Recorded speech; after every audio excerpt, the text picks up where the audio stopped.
Okay, hello.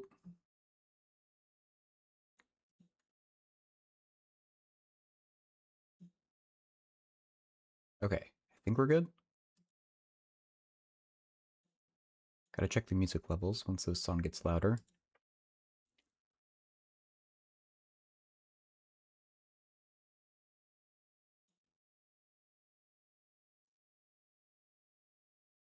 Yeah, I think until we get a question from chat, we're gonna do some reading about linear algebra, maybe try a few exercises. Boz, hope you're doing good, dude. Ooh. Congratulations, you were here first.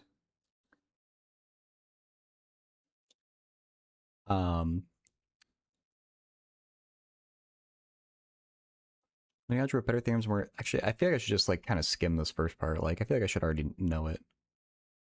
So, what the hell is this picture? Rene Descartes explaining his work to Queen Christina of Sweden. Space a generalization of a description of a plane using two coordinates. Oh, is that the context he invented Cartesian coordinates? Oh, wait. Well, never mind. Okay.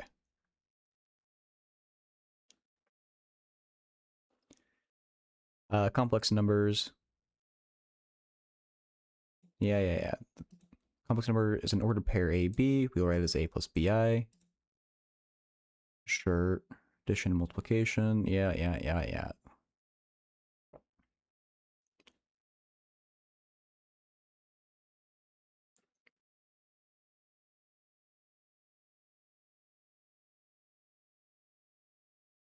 Wait, to motivate the definition of complex multiplication given above. Wasn't this just a distributive property? We know that I squared is -1. It's usual rules of arithmetic. Oh, well, yeah.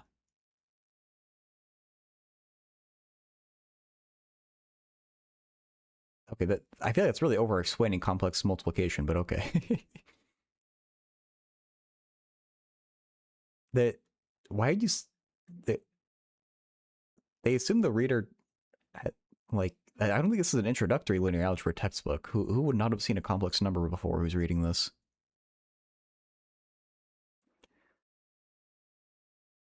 Uh okay, this is nothing mind-blowing.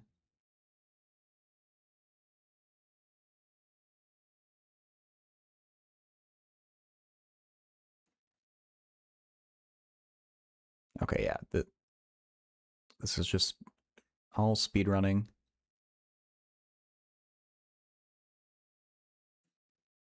Okay, actually finding what 1 over alpha is though can be a little weird. But I don't care enough to actually find it.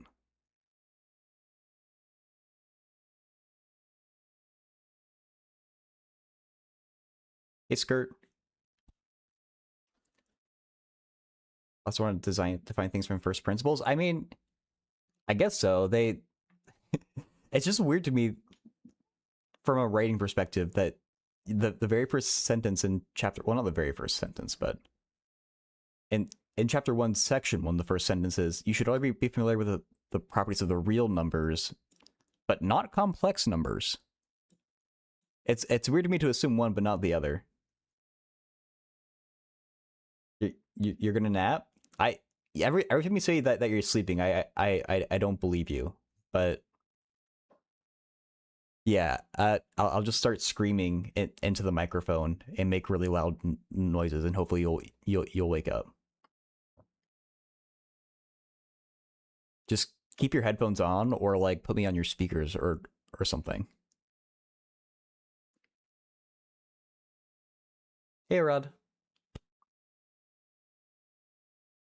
Because you don't sleep.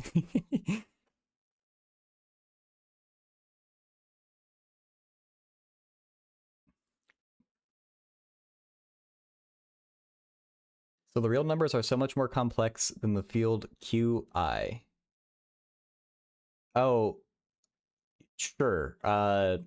That's rational numbers that's like a complex rational number?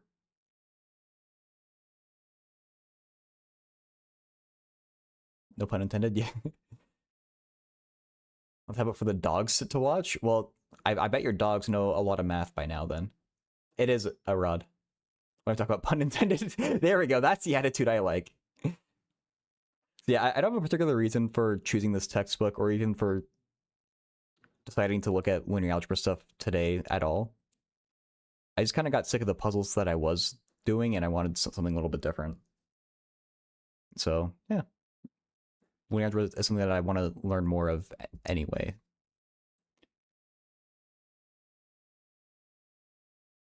Why would you say that? So I'm curious why you would say that, Soul Stroganoff. Like, why are the real numbers, which is just a single like scalar, more complicated than QI? Is that's like an ordered pair? A vector a day keeps the doctor away. True. R is more complicated to build from Q than C from R.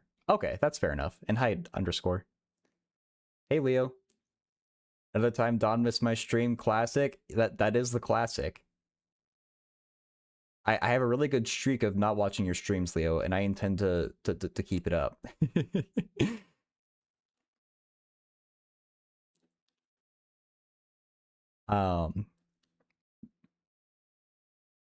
Rod's defected. I even saw him in Zach's chat too. E2i Pi, who streams on Twitch.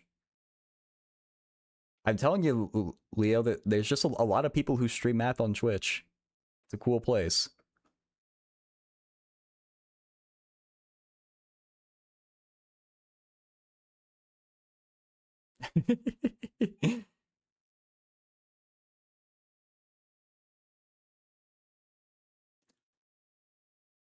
I did see that your when I went my YouTube, I did see that your VOD had posted, but yeah, I did kick myself that I missed your stream today because it did look like a cool one too. Let me actually show it.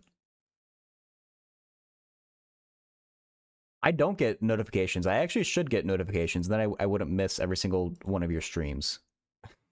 Besides one.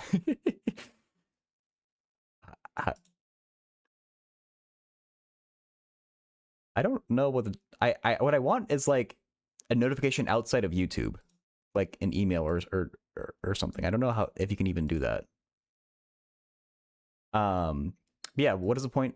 What the wait, you can click and drag that. Sorry. That's so weird. Ooh. Okay. I was trying to highlight the text here.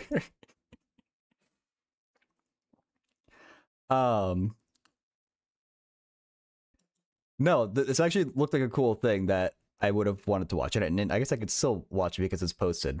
But yeah, what is the point of category theory? That I don't know like the first thing about category theory besides you draw a bunch of arrows. So, shout out Leo Lectures. Something click and drag. Yeah. I'm a simple person. I see things you can click and drag, and I get excited. Draw a bunch of arrows and then you release and shoot. True. Completeness axiom for the reals is a real conceptual leap. Yeah, instead of doing linear algebra today, I was actually thinking about trying to learn how you actually do that, because I've never done the construction of the number system from scratch, where you start with like natural numbers and work your way up to real numbers. I probably couldn't do that in one stream, but I feel like it's a thing that like everyone who studies math deeply enough should probably do at some point.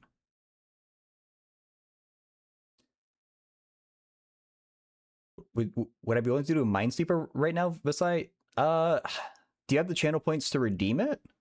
I can maybe do a charity one if not, but usually it's through the channel point redeem. If you're on Windows, you can turn on desktop notifications, but they're not super consistent. Oh, okay. There are algebraic stuff like Dedekind cuts. Have you seen these construction gates where you can encode logic gates as Minesweeper? No. You could do it in a stream? Really? Okay.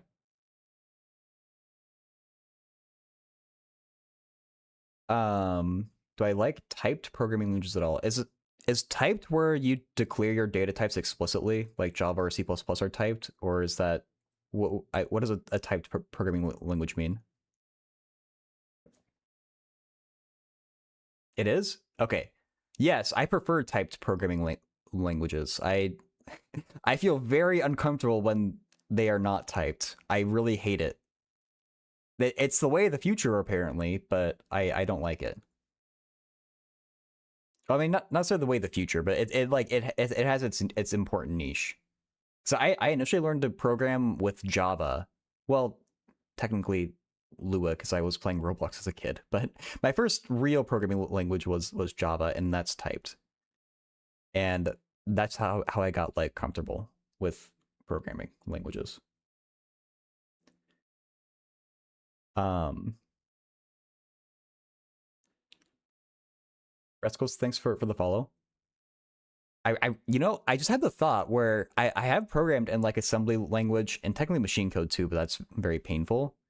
And that that it's not necessarily true that the lower level you go, that you get typed, because assembly language is untyped also. You have to remember what you're storing, which is kind of funny. I usually associate untyped with like higher level languages. I don't know. You could program an F sharp Lydian with F sharp C and C. I have no idea what that means. You thought C was real PL? I don't know what that means either. You have a custom paper, fairly standard procedure where you build R from Q via Cauchy sequences, but it's in French. Oh, feels bad. I don't know any French. You can laugh at me trying to pronounce French words, though, not knowing the first thing about French. I'm sure there's a lot of programming language. Yeah, C is a real programming language. There's C and there's C++ and there's C sharp. And there's probably other C's also that I don't know of. Actually, are there? What types of C programming languages are there? C family programming languages. I feel like this could be like surprisingly big.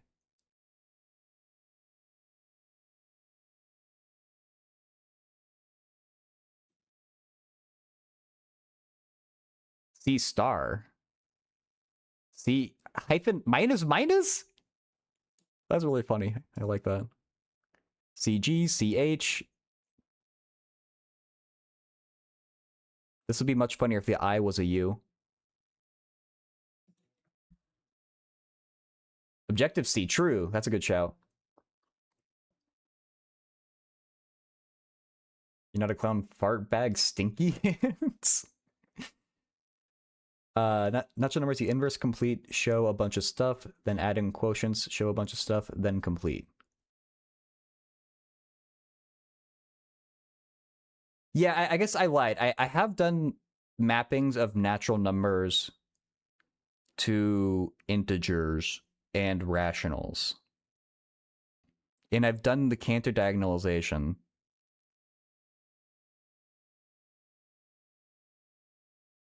And the proof that like real numbers are uncountably infinite.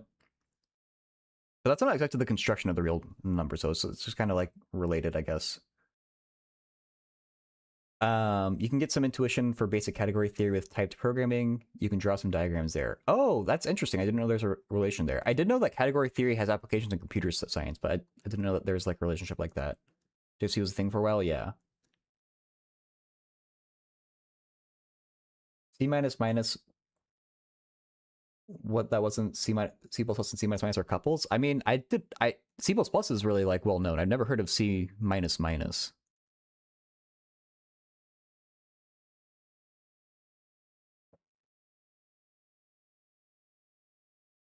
You'd done seeing my stream this morning. Just kidding. I mean, I wasn't gonna watch it on stream.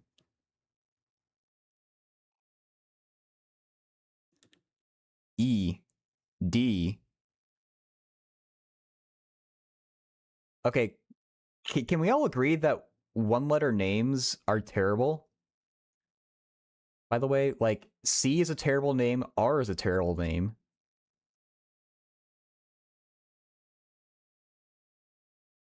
I guess apparently V exists. You like them? No, they're so hard to Google. That's why I don't like them. You're better off Googling the package. Or like, if you Google C, you'll get stuff for like C++ or C# or something. The good thing about R is that it's one letter. C is one of the oldest, so I guess it wasn't the issue then. That's true, yeah. When C was invented, Google wasn't a thing. Same with R, apparently. Wait, is it named R because both their names start with R? Ross and Robert? His last name is Gentleman? His middle name is Clifford? He's clearly not a big red dog. Named R because S was taken. Oh yeah, S is also one, isn't it?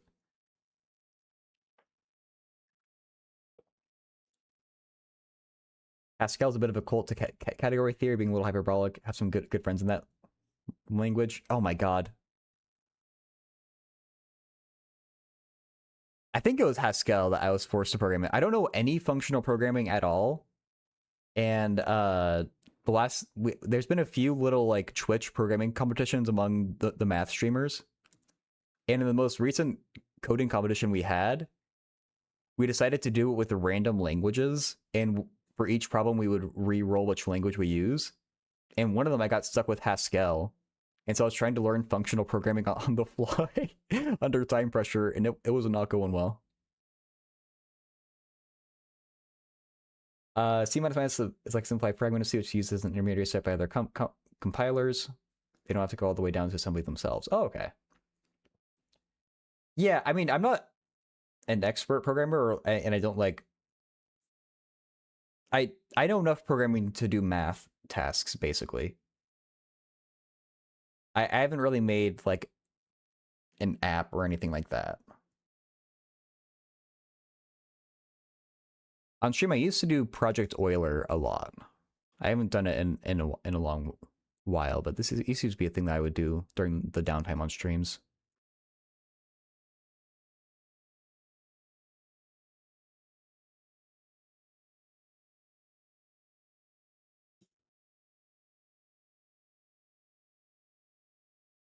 So time to do real life applications, that's harsh. Yeah, I think we're. Ooh, I forget what our problems were from. They might have been Project Euler problems. No, it was Advent of Code problems.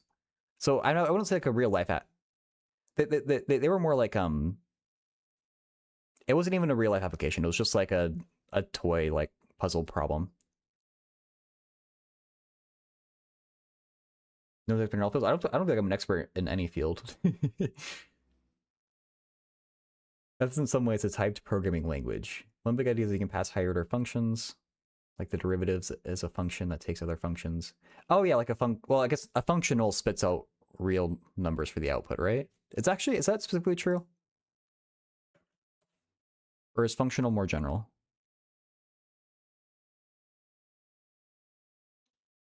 Ugh. Wait, Minnesota functionals?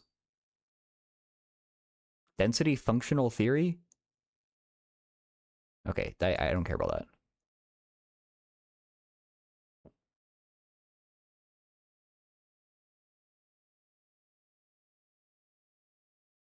But I don't know much about reverse engineering and vice versa. That's fair.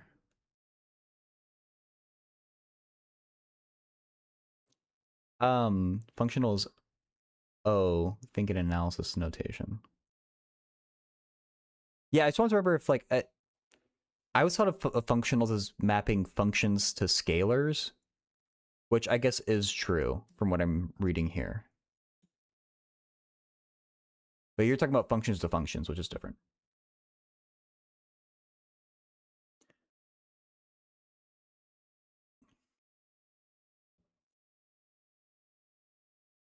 But I guess I could see what you mean with math being sort of like a typed programming language where you would have to say what set of things you're working on or what space of functions,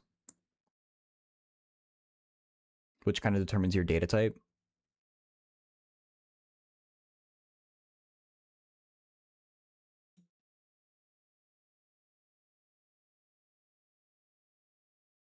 Oh wait, speaking of one-letter names, we have both R and C here, just a very different R or C.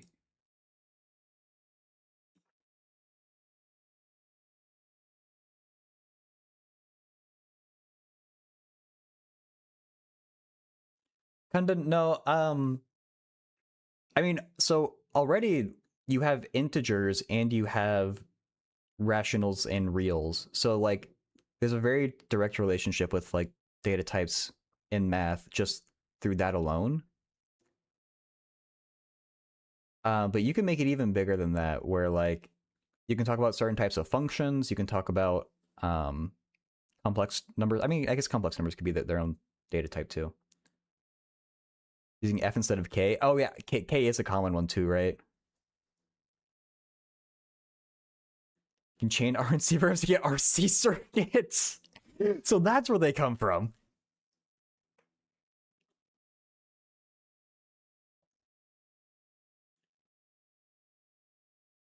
If you want an example of like a family or a space of functions, ugh. If I hope you know calculus when I explain this. There's like uh, it's called like the L2 space of functions, which is basically think of the set of all functions such that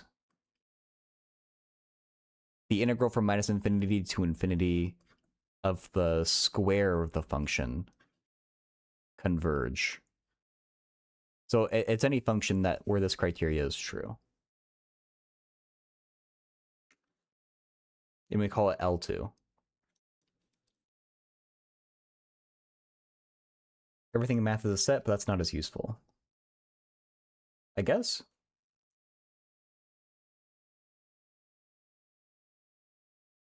Yeah, but conditions, yeah. I guess you could go even simpler and think of like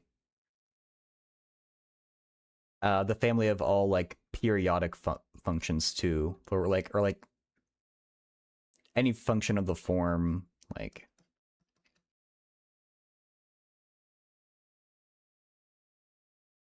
kx.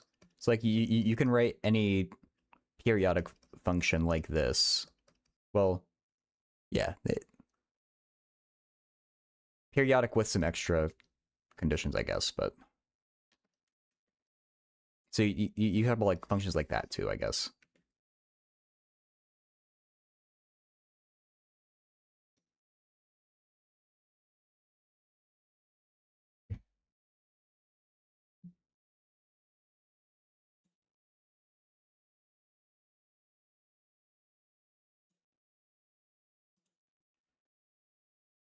Thanks for the work, Visai, if I didn't say that already.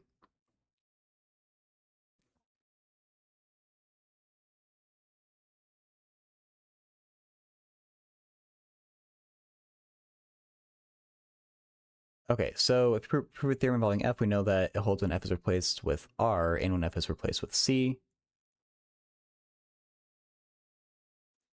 The ones of F are called scalars. Hey, Lucas, how's it going?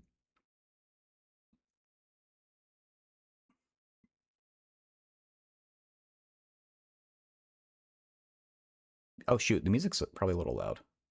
Sorry about that. I think this song is also loud. You're a bit drunk, so about good. Nice. Enjoy, enjoy.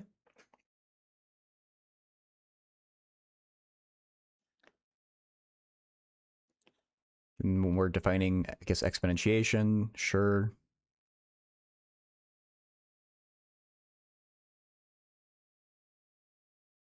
Amateur hour, I'm crazy drunk. Yeah, we all know that being drunk is a competition, and the drunker you are, the cooler you are.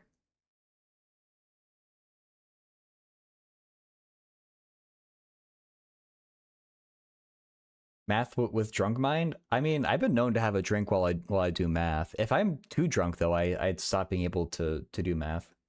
It's not a competition when I'm around.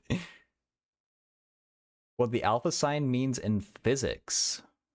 Where does it come up in physics? Sometimes you call angles alpha. Oh, yes. Okay, okay. That means proportional too. Um, yeah, it has a different name, I think. Um, what is the name of that?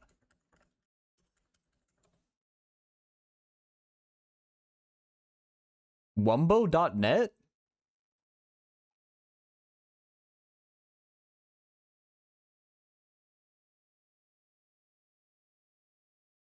I guess it's just called proportional symbol.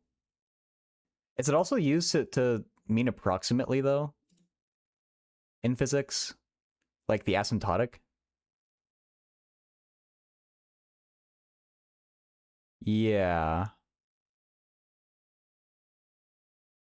Used to be a digit called Wumbo? Really? I thought it was just a thing that SpongeBob made up.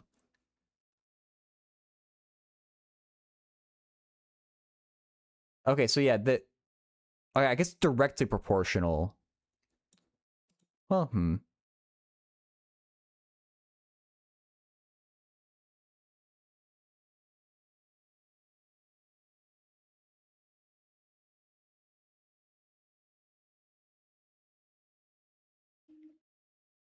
Okay, so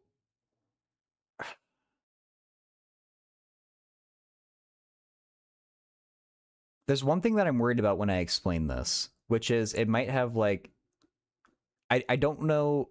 I What I want to say is this linear relationship, but I feel like it might also get used to mean more like asymptotics, depending, and it just depends on the context. We can talk about both, I guess.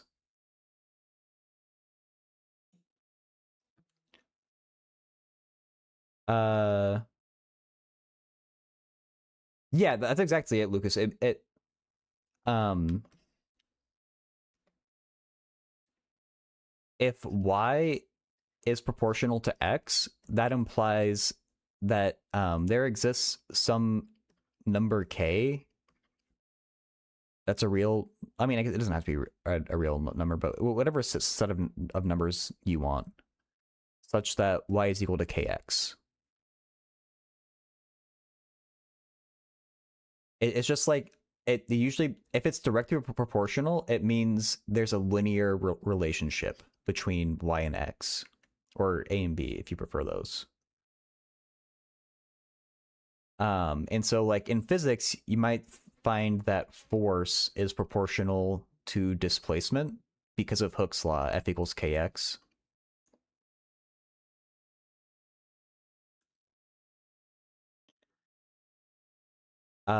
You taught a college class drunk once when I was a grad student? Well, that just sounds kind of irresponsible. Like, you should not be drunk on the job. I hope it went well. That would be a nice Twitch stream doing math problems while you have a few drinks. That could be funny. Instead of drunk history, drunk math. Double wobbly is a prox, single wobbly, single thing is straight, asymptotically equal. Yeah, like tilde is usually used for asymptotics, but I feel like I've seen it used for like the proportional thing for asymptotics too. It might not be, but it's like proportional thing for leading order asymptotics.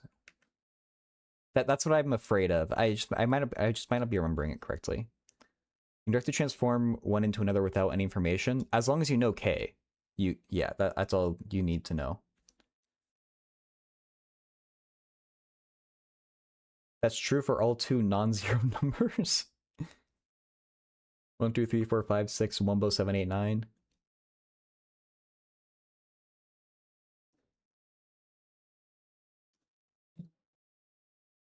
Senior faculty member paid for the drinks. Okay, if it was more like a sanctioned thing, then I guess it's better.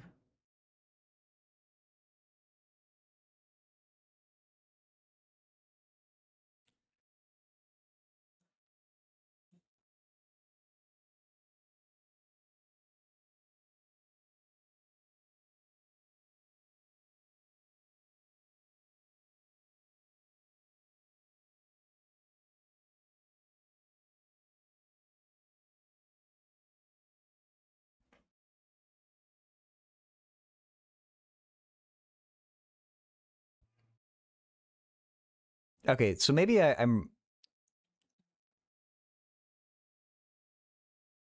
This was they're in an engineering class, and in this context, it still means linear.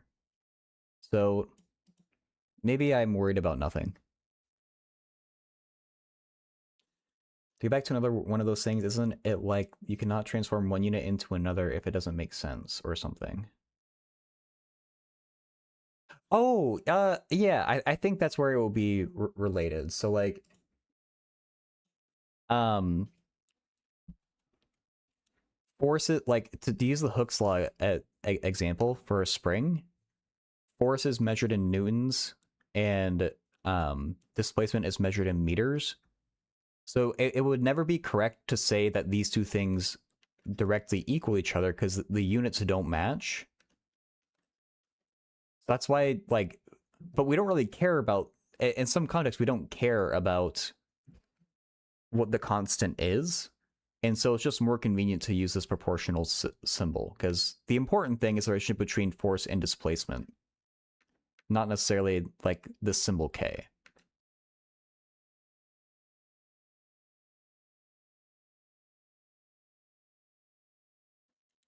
And the nice thing is that you know what the units of K must be because it has to make, because the newtons and meters are set in stone. So the units of K have to cancel out the meters and create a newton. So it's newtons per meter. So that way the meters cancel and you get newtons equal newtons.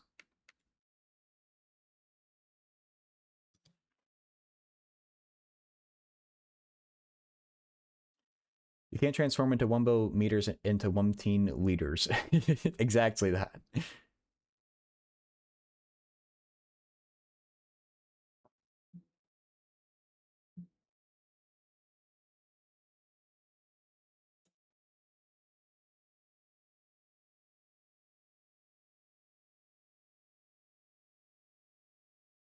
Why isn't it exponentially related or something else? Oh, that's a good question, Maya.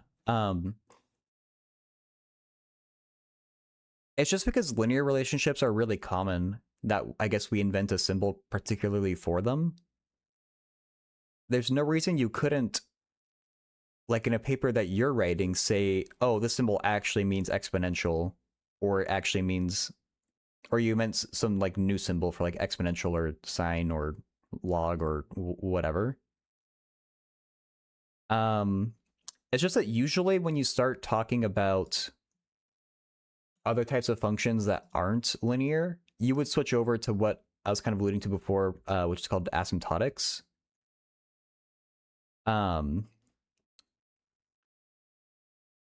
so if you want to talk about like kind of being proportional to functions in general, uh, there's like I guess there's kind of two different ways that you could write that. You could say that y is asymptotic to x squared, which is like tilde, and this has the same thing where like, well, it's not exactly the same thing.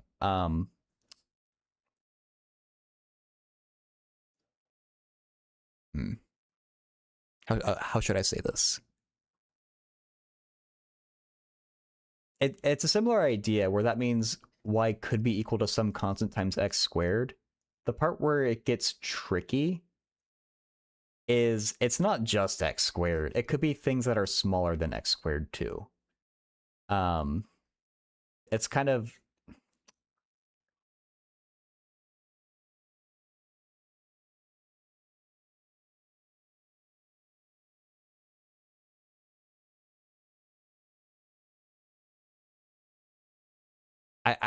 I don't know. I'm struggling for a simple way of describing it.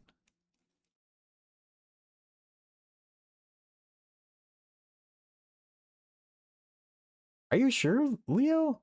I thought it was just up to a constant. Like I thought it was basically the same thing as saying y is big O of x squared. That's why I was thinking that. In this one, there's definitely a constant that's involved. No? Okay, maybe I'm wrong.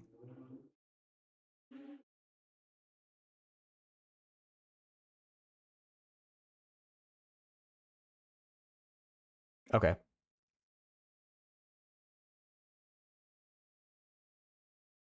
All right. I guess I misspoke. For this, it's not up to a constant. That is just like we would call it like the leading order. behavior, I guess. I mean, shoot. You know, I'm putting up my textbook. I'm kind of forgetting what this notation actually means now.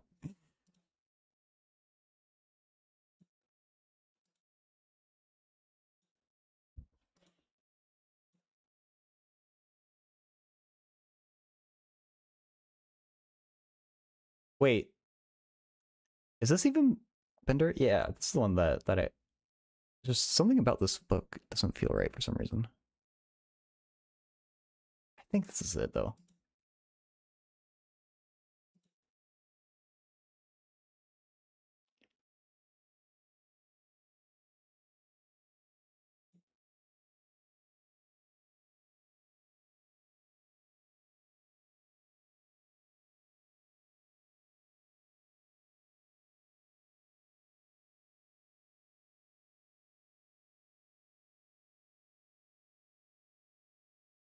Wait, where the hell do they define big O?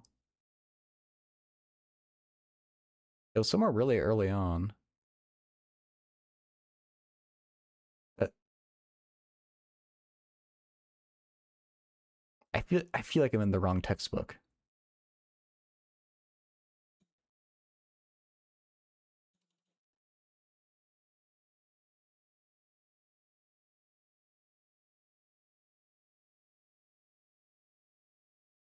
Oh, okay, here we go. 107, 3.7.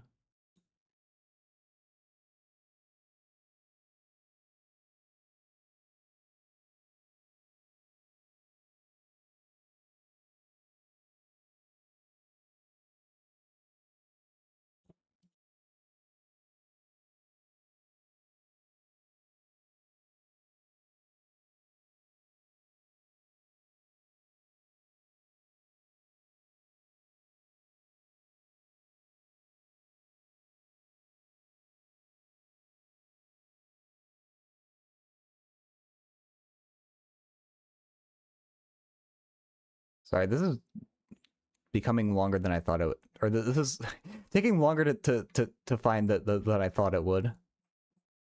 This is way too much scrolling.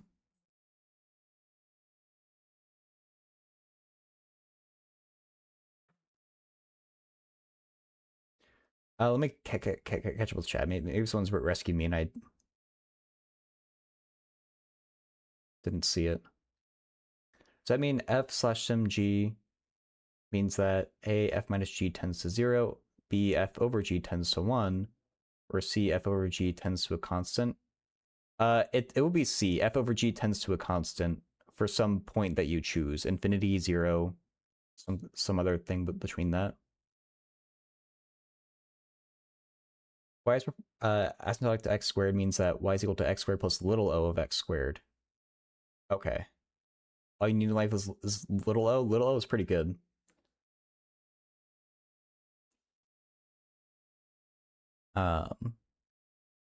Different out these different notions for the same symbol. You wouldn't be surprised by that either.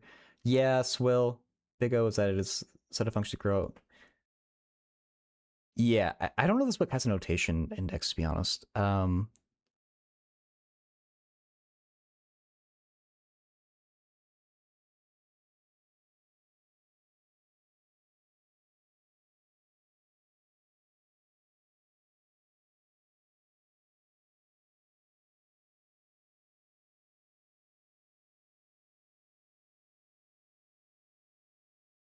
I think I'm getting close to where they define as asymptotic to.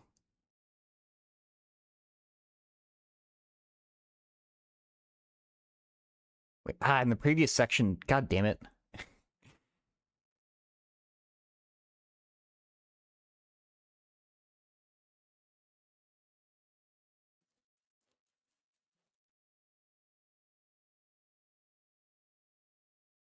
Here we go.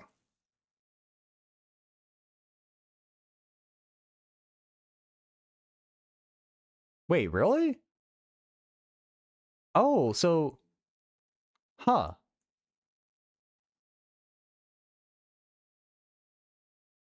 Oh, wait, never mind.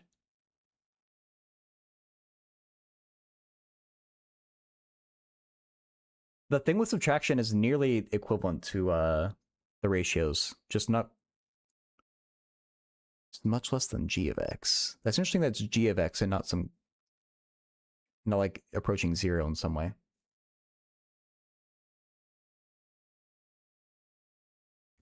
I changed my style? I'm not sure what you mean.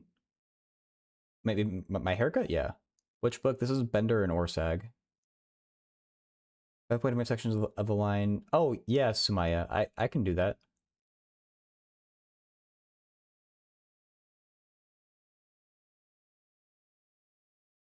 F is equal to big O of G means near A means F is less than or equal to mg.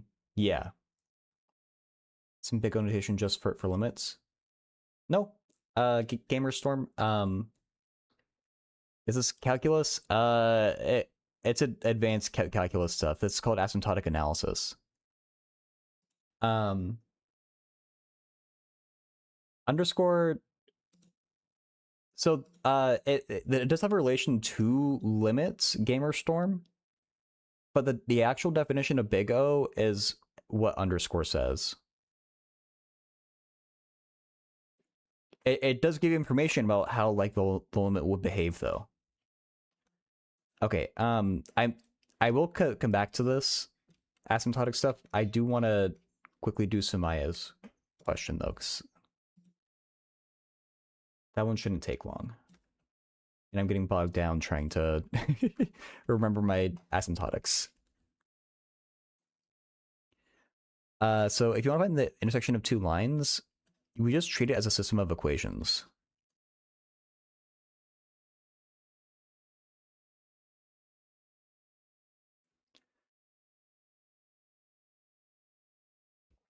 When I start studying academic math, I guess when I went to university when I turned 18, I only liked math in my last year of high school, which is when you're 17 to 18, and I took my first calculus class. That's when I started to actually like enjoy math. Pavadoria, there's 84,000 different unique centers of a triangle. What the hell? 84,000 is crazy. So the first thing I would do, I want to multiply this equation down here by 2 on each side. Hey, Roxra. Let me do that in a different color. So times 2. Actually, I'm gonna do dot. I don't know, Mahir. You're gonna have to Google it. So the equation on the bottom becomes 4x minus 2y plus 2 equals 0. And the top equation stays the same. Now, I want to get rid of these x's, so I'm going to subtract the two equations. That was the point of multiplying 3 by 2. So 4x minus 4x is 0. 8y minus negative 2y is positive 10y. Minus 1 minus 2 is minus 3. And 0 minus 0 is 0. I'll be going for like 2 hours-ish more. A little less. And then this is just an equation with one variable to solve. So add 3 to each side, we get 10y equals 3. And then divide by 10, we get y equals 3 over 10. Now we can take this answer for y and plug it into either of our original equations. I'll choose the bottom one because the numbers are smaller.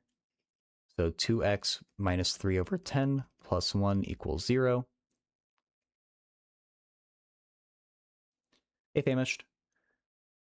Getting a common denominator and doing 1 minus 3 over 10. 1 is the same thing as 10 over 10. And 10 minus 3 is 7. So 7 over 10 equals 0. Subtract the 7 over 10 to the other side. We get 2x equals minus 7 over 10. And then divide the 2 out. We get x equals minus 7 over 20. So the lines intersect at the point negative 7 over 20, comma 3 over 10. Kind of an annoying point, but that's the answer.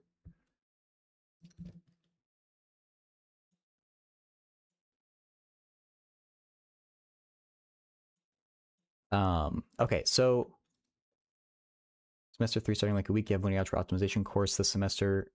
Any tips? Good luck, Maya. Linear algebra and optimization. Those are going to be pretty different. I mean, yeah.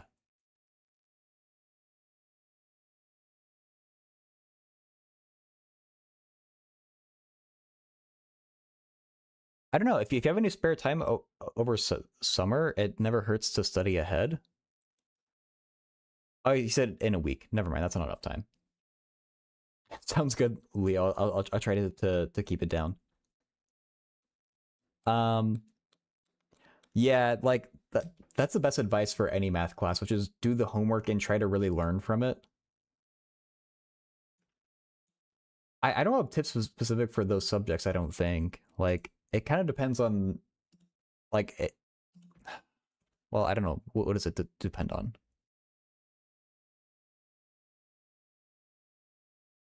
I don't know. Like, I don't have tips for those in particular. Just, like, really do the homework and if go to office hours if you need to go to office hours. If there's a TA, often I find the TA's office hours are way better than the professor's office hours. Math is hard, it is. New.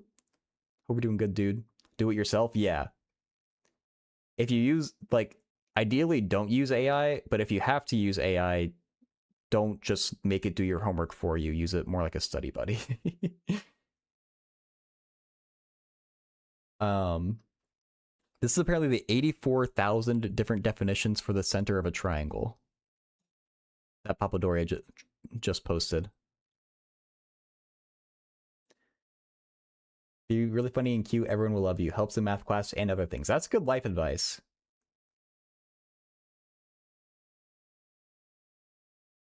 I think Leo's just high on life. How do you do? I am weak in math. Please help. Sumaya, the unfortunate answer is that it just takes a lot of work. It's just practice and practice and not giving up. Oh, you have to download zip files? Meh. I'm not gonna do that. Yeah, Sumaya, just keep at it. Don't be discouraged when you don't get stuff. That's how learning math is. You don't get it and you don't get it and you don't get it, and then eventually it clicks. But math is really good at making people feel stupid. It makes me feel stupid pretty much every time I try to do it. So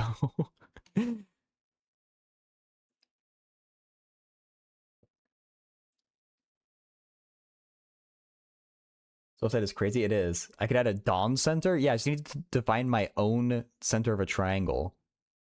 Zip files are always shady. I mean, I probably trust the website. I just don't want to bother dealing with zip files on stream right now.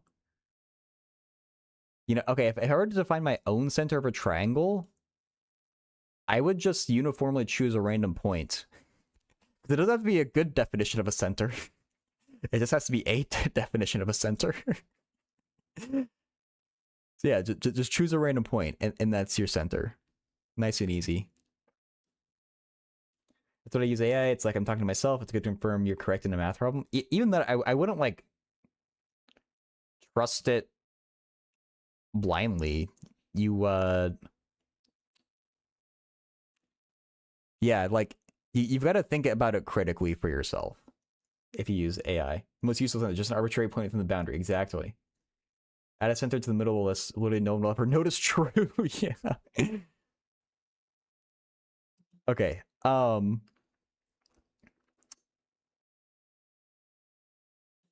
don't know. I probably didn't do a good job of answering the asymptotic stuff that Maya started the conversation about. If you want to, it's like y is proportional to x is a way of saying that things have a linear relationship. And the question Maya asked was about what if you want to describe non-linear relationships, basically. And it gets a lot trickier for that, where you could have a function that's like, in this part over here, it's quadratic, but then in this part over here, it's periodic, and then it's randomly becomes exponential or something. So there's kind of a, like, things become kind of local. You have to talk about the behavior at a certain point. And you can say that, like, oh, at this point right here, y is asymptotic to a quadratic function. And that's what these two notations kind of deal with. You don't trust it blindly. That's why you tend to post it in the server as well, since you second guess the AI. Oh yeah. Oh, that's right. I've seen you posting it in the elements. Yeah, that's good. Where, like, if you're not sure you trust what the AI is saying, try to get someone else to help you verify it.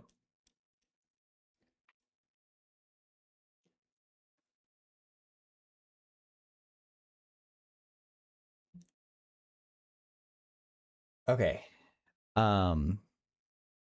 It's kind of annoying that I don't like I've read a good bit of this textbook, and I've apparently forgotten about it completely in like the 4 months that it's been since I've opened it last. I don't know. Something about the book just feels so unfamiliar now, but I'm like 99% sure it was a textbook. AI, I think, will revolutionize math currently.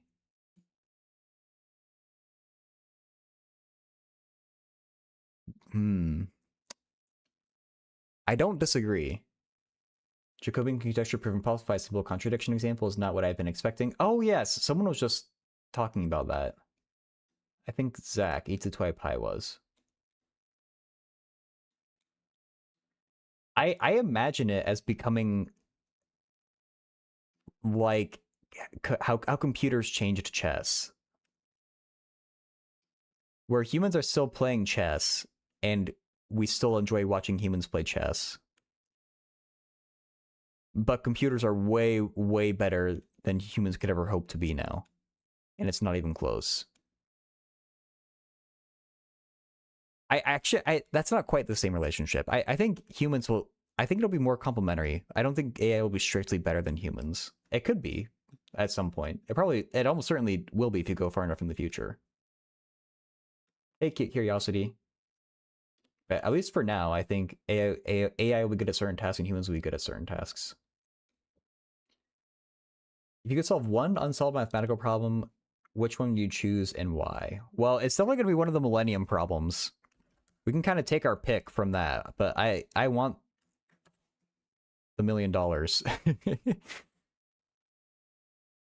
Yeah, the oh my, I always forget. I don't know how you pronounce it. Erdos unit conjecture. Erdish.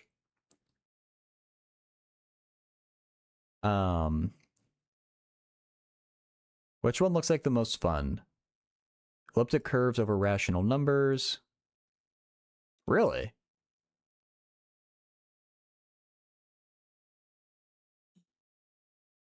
Fair enough.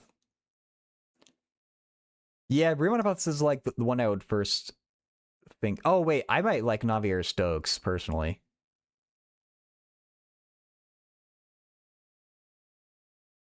And the question that Yonner asked about is about any unsolved mathematical problem, so it doesn't have to be a Millennium problem. But I feel like if you're going to solve one, it should be a Millennium problem. Yeah, elliptic curves over the rational numbers, apparently. Air dish? Okay. I'll probably forget that in about 10 seconds, but thank you. Do math until you figure out what to do later? That works. BSD sounds like some NSFW stuff I always thought. Oh, like BDSM? Yeah. Oh, that reminds me of what really sounds like naughty stuff is the Lebesgue dominated convergence theorem. Like just the word or I guess just dominated convergence theorem. That I guess the word dominated just makes it sound dirty. If you want BSD, you might as well go for Blockado or one of its other generalizations. As long as you still get the $1 million.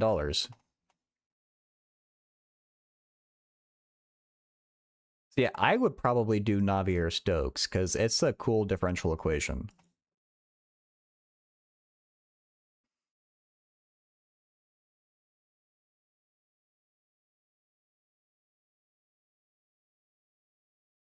But yeah, Riemann hypothesis is another really good choice. Oops, I didn't mean to do that. Wait, unit. I saw pizza.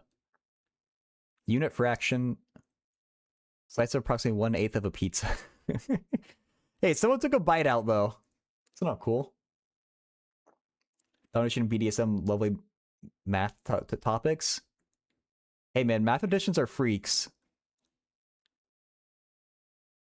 Newton was reading some weird stuff in his spare time, apparently.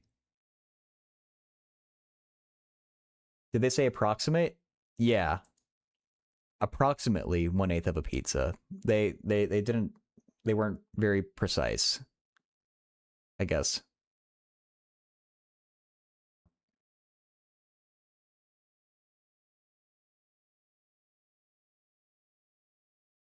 Oh, they did say approximate. So sorry, I misread that because of the bite that was taken out. Fair, fair. Yang-Mills existence and mass gap. Quantum field theory. Leo probably did take that bite. He's absolutely the type of person who just sneak a bite.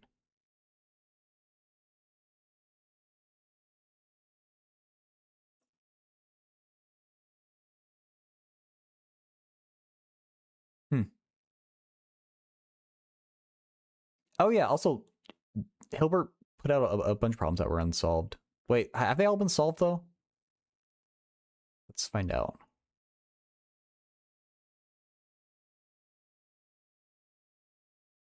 Nope.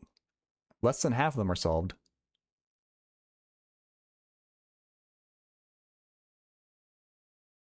Oh, okay. So some are controversially solved.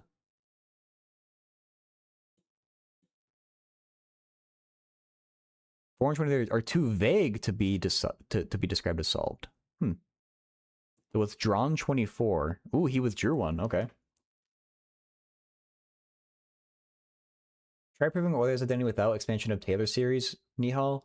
I mean, I know of two other ones that Wikipedia lists. I know one involves derivatives. Nuclear physics being the most interesting branch of physics. I don't know nothing about nuclear physics. It's probably cool.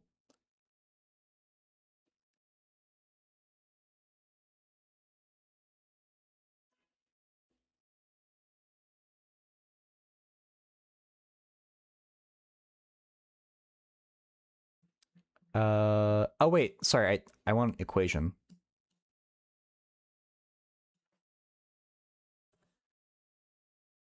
Ugh. Get that Google AI stuff off my screen. Yeah, so if you don't want power series, this is the other generalized Euler. That must be a joke, Papadoria, right? Hey, Femvox. It's going pretty good so far. We were just talking about freaking asymptotics and big O notation. Found the intersection of two lines. And I was just challenged to prove Euler's identity without Taylor series. And I'm kind of dodging the challenge because I've done this before, just not recently. Um, where you can prove it using derivatives. How's it going for you, Fembox? You lost the game? Damn, I just lost the game. I'm no good. How about you? Well, welcome in. Oh, for like a generalization for quaternions. I thought you meant like um you can express this with theta instead of pi. Your problems with Roman numerals get to 159, then it just clicks. That's a good one. I haven't heard that one before.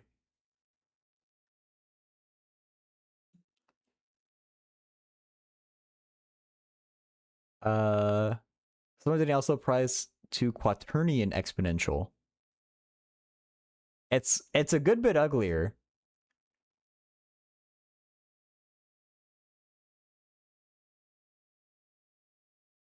No.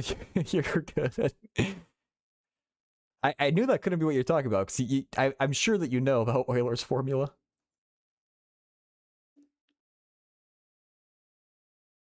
Oh, see, oh, this is nice. E to the q pi plus 1 equals 0. Same formula applies to octonions.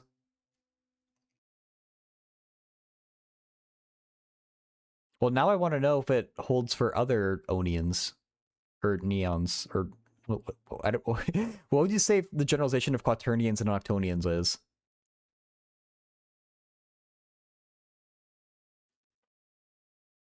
Any Lie group is going to have its own exponential.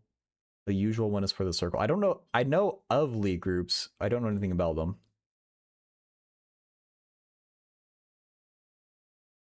Is iota representing functions like cosines? I mean, it becomes some crazy stuff, and you combine trig and complex numbers. Iota?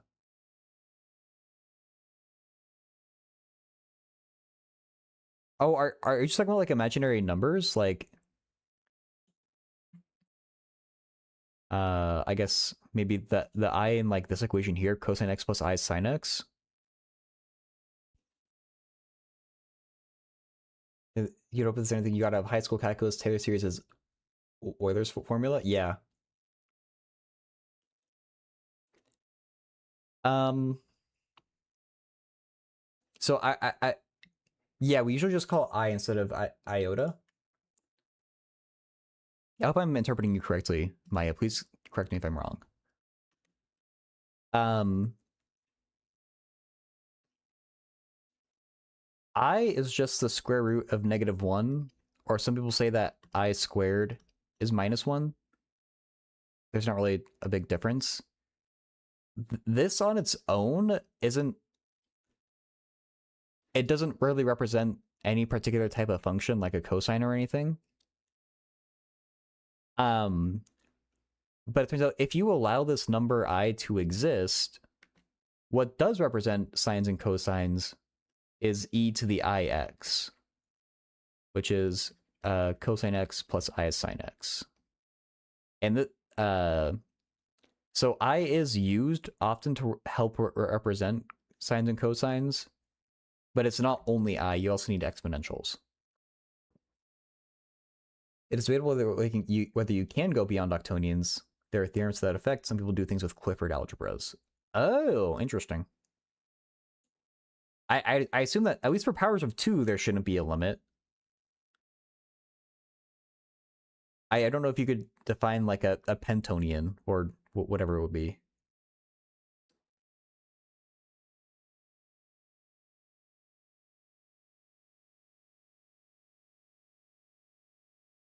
How someone I thought of this combining and using this combination to get this equation. Yeah, this is so it's called Euler's formula. And it kind of bothers me because we can prove it and the proofs actually are not that bad. They do require calculus. So if you don't know calculus, it'd be hard to understand it. But they aren't very satisfying. They don't really tell you why something like this should be true.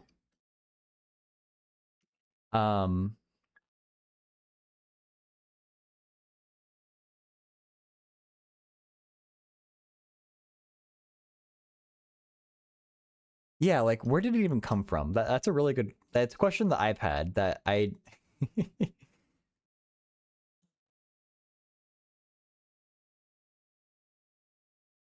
I don't know.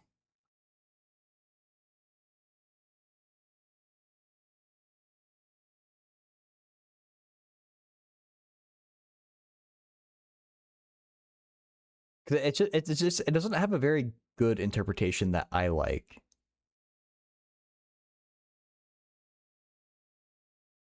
I wonder if the history section says anything about this.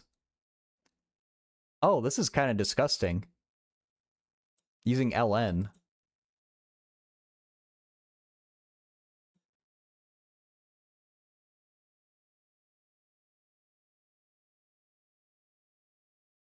So Euler did figure it out using power series. So Maya, do you know what a power series is, I guess? Because I could describe how you can notice it the way that Euler noticed it, apparently.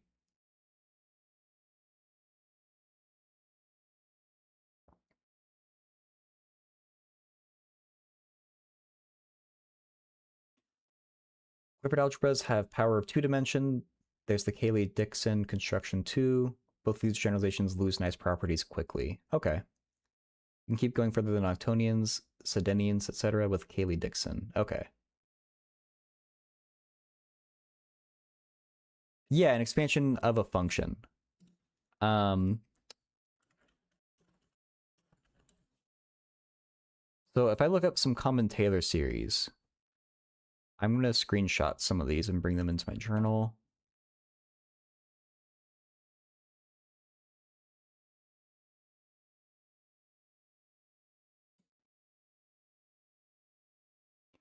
So if you have only ever known about real numbers,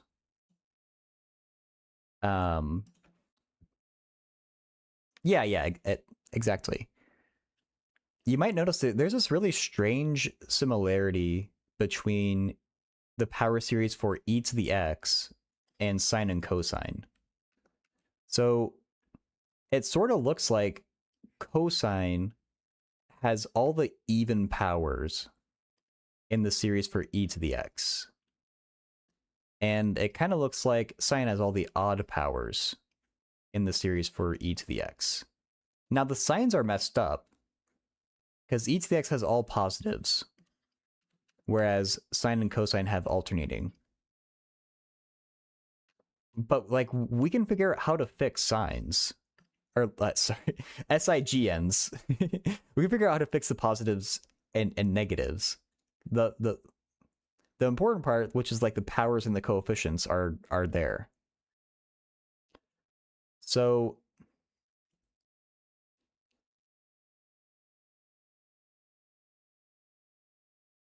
what we kind of want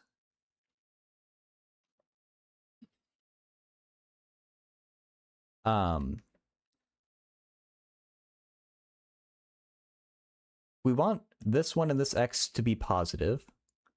Then we want the 2 in the or the squared and the cubed to be negative to match these signs. And then this power 4 should also be positive. The power 5 should be positive, and then it should kind of like, it's almost like a double alternation where like it's positive, positive, negative, negative, positive, positive.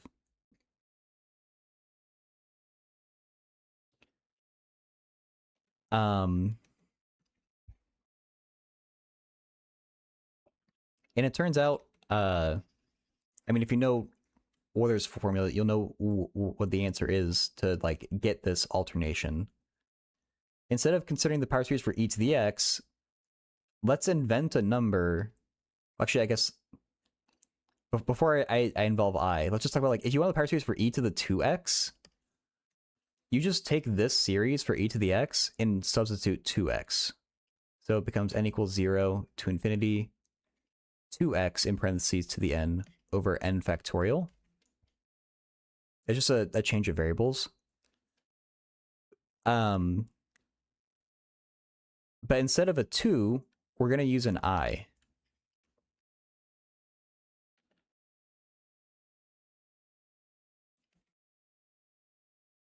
And remember that I squared is equal to -1.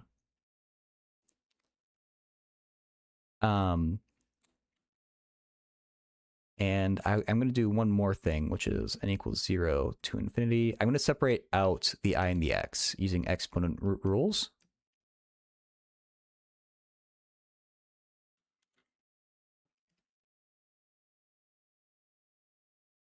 Cyrom, can help me for SAT reading passages? I probably can't. I don't really have, if you're asking for tips, I'm not really sure what to tell you. I didn't do too well on that for myself. Really putting the n factorial and don fact. True, I am. And so now with this I to the n, we can use this rule up here to simplify things. Because we know n is always just a natural number, or 0, I guess. So let's write this out term by term. So for n equals 0,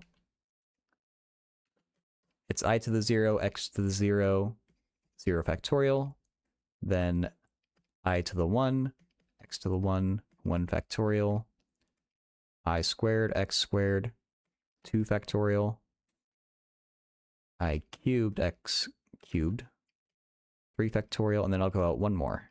Well, actually 2 more.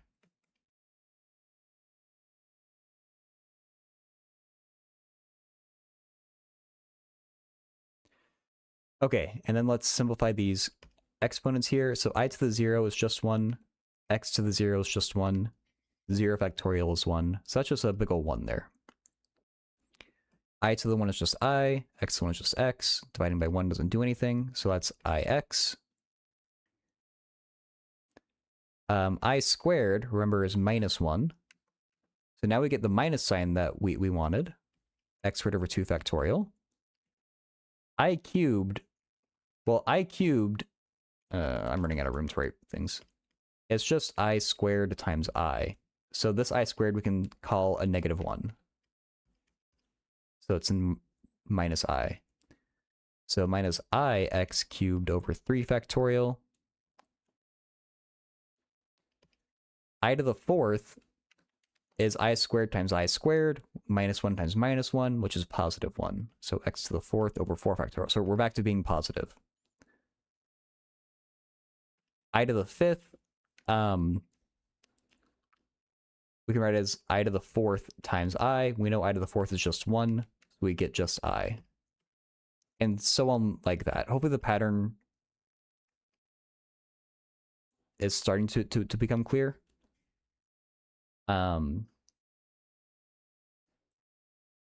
Hey, Cursological. Pokemon BG. Sum of 4 consecutive terms in an arithmetic progression is 32. Ratio. Ugh.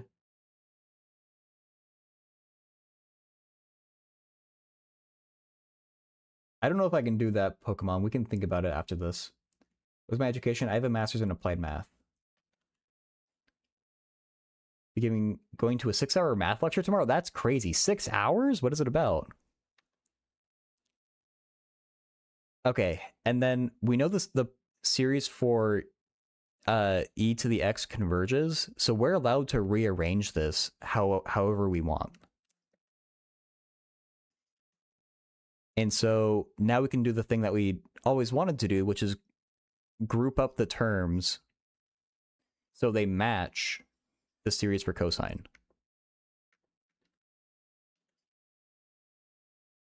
Absolutely. Really? You need absolute convergence, not just regular?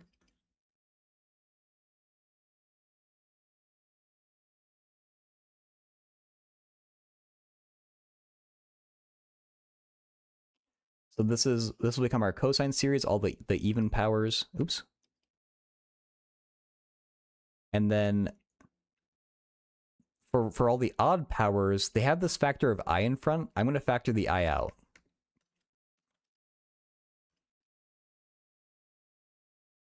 X minus x cubed over 3 factorial.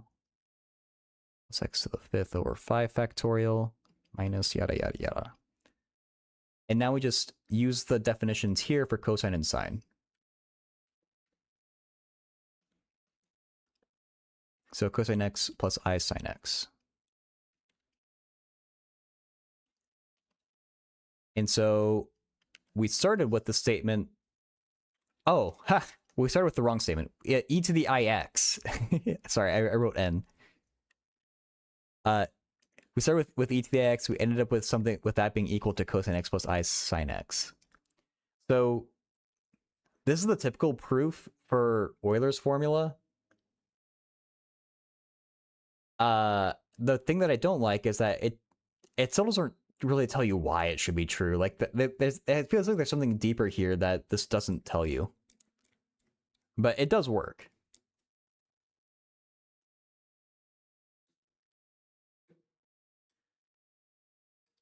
You can barely survive 1 hour of lectures. Yeah, depending on the class, it can be pretty tough. It's more of a homeschool for me with a former teacher at my school that never taught anything university level, found me being good at it. Pretty much anything you want. Wow, good luck. Bring around an infinite number of terms. For being absolute, I mean, for non-absolute convergences, you can find a permutation which would make it go to any limit you want. Oh.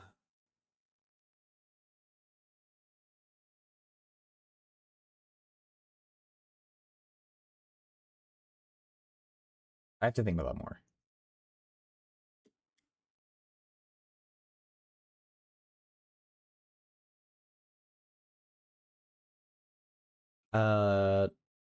Roger Coates, 1714, is reference to Newton's logometria. Coates wrote from equivalent. Yeah, we just saw that on the Wikipedia page. Which logarithms is kind of disgusting because of the branch cuts. Back to the yelling. Thank God, Leo. I was getting really bored of whispering. Probably be Fourier transform. That's a great thing to choose. For non-absolute, I read that Parisi has sometimes move infinite number of stuff around. Yeah. Euler's formula is true. Take the derivative with respect to theta. You get an equation that says tangent is perpendicular to that point. I don't like that one either. Territar, it's been a minute. Any associative algebra which could be representable as matrices.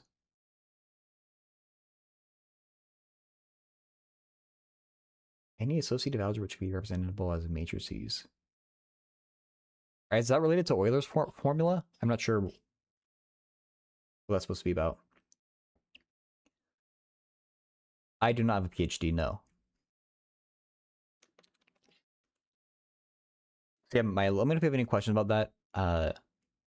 I'm curious about what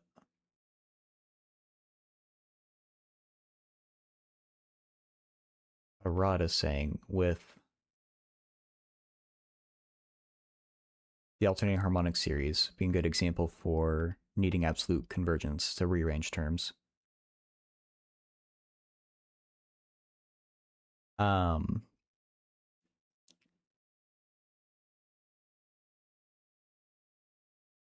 Like, I can see how you can get infinity minus infinity, which would be indeterminate. Well, I guess... I don't know how you make it go to anything you want, though.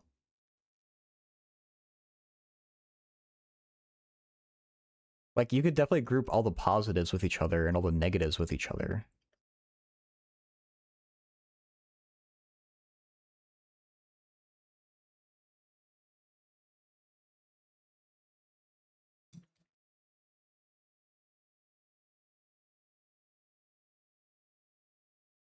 Well, I should say not equal to.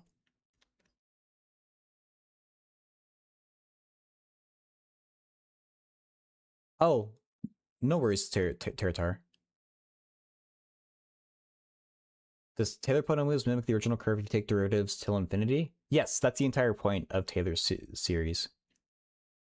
There are certain curves you can find that trick Taylor's series and don't have a valid one, but that's usually pretty rare, or they're pretty weird functions. Hey, Gianluca, hope you're doing well. Mr. Colin Filter, hey, good to hear from you. The animation Wikipedia is pretty good. We have a rotating vector drawing a helix in space. Projections give cosine x and sine x. My eyes like looked past that. So Colin Filter is talking about this one right here.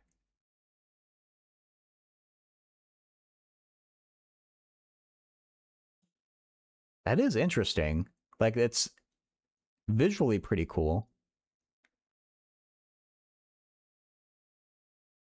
This already kind of... What I don't like about this is how I don't understand how the e to the ix represents this vector still. Like, this feels backwards to me, where what I want is justification for why e to the x or e to the ix represents a vector like that. Once I do know that, the rest makes sense, where like it's just trig at that point. But Yeah. I don't know. It is a cool looking animation though. Setting the positive terms to get as far high as you want. If you want 10, reach that. You may overshoot, then use negatives to get lower. Overshoot again. I guess it's you're just rearranging though. You can't remove anything. That's what I don't like about that. I don't know. I mean, I guess rearrange is probably good enough though when you're talking about things that diverge. It's with natural density of the indices that you are permuting. Fourier series are way cooler than Taylor series. You will die on this hill. I like them both. You have a question that's really tedious? You could try me.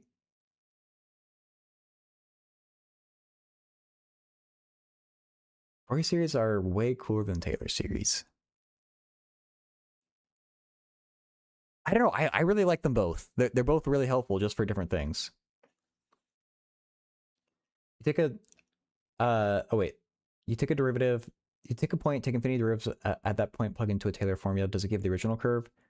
Um Going from a Taylor series to a function can sometimes be really tricky for if it's not like one of the basic elementary functions. In theory, you can do it. It will match the original function exactly, but figuring out what that original function is could theoretically be kind of tricky. Gianluca, will you solve some rational mechanics problems one of these days? You'll be interested. Rational mechanics? I do sometimes do mechanics problems, like just from physics, but I don't have any plans to do it anytime soon. Send a question on Discord. We can take a look at it. Yeah, breasticles. That's my same problem with that. It does look nice. It doesn't tell me. It doesn't really answer my question though.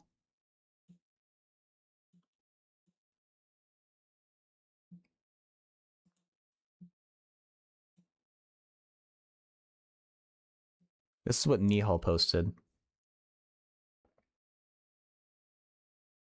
It's probably a telescoping series. That's what my gut tells me.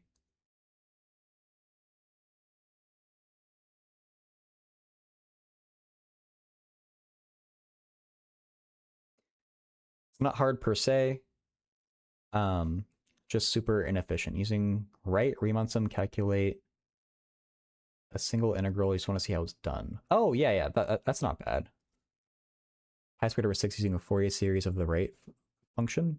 Interesting. Yeah, that makes sense how you could do a Fourier series to find pi. So, okay, let's do Kursalogical's question first. It's going to be hard to actually get a cancellation. I'm not quite sure what to do with Nihal's series there. So let's start with Kursalogical's question. Polar areas and curves. I could link you a page that talks about it.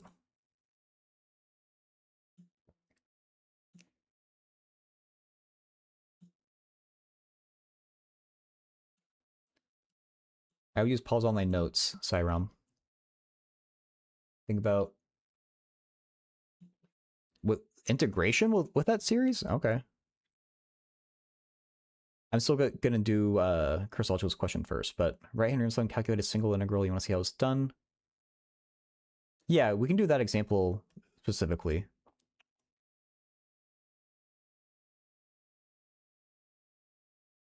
X, Y.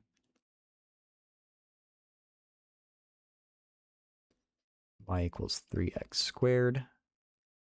We're interested in the area on the curve between 1 and 3. And you don't tell me how many rectangles to use, so I'll say maybe 4 rectangles. If you want more, let me know. So, well, actually, wait. Yeah, okay, that's fine. A gamma function or beta function identity? Okay.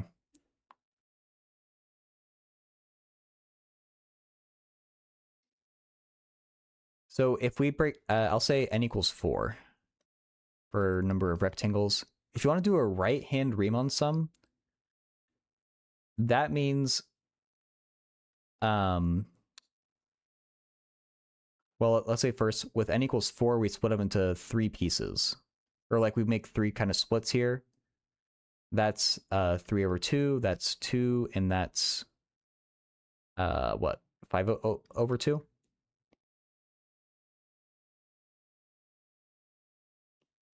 I'm just splitting the interval up into 4 equal parts. And so for a right-hand Riemann sum, it means for all of these points here on the right, leaving off the left one, we're going to extend those up until they hit the function. So the first rectangle, we start at 3 over 2 and work our way up to the function. Here's our height. And then we come over here and complete the rectangle and repeat that.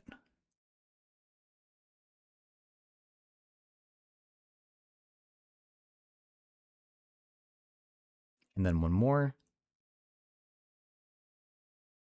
Great. Okay. So this picture is nice because it tells us that our right-hand Riemann sum is going to be an overestimate because there's all this spare area that we're including that shouldn't be there. It also tells us kind of, or it's also another way of seeing like what the height, to make sure you're getting the right heights for each of these rectangles.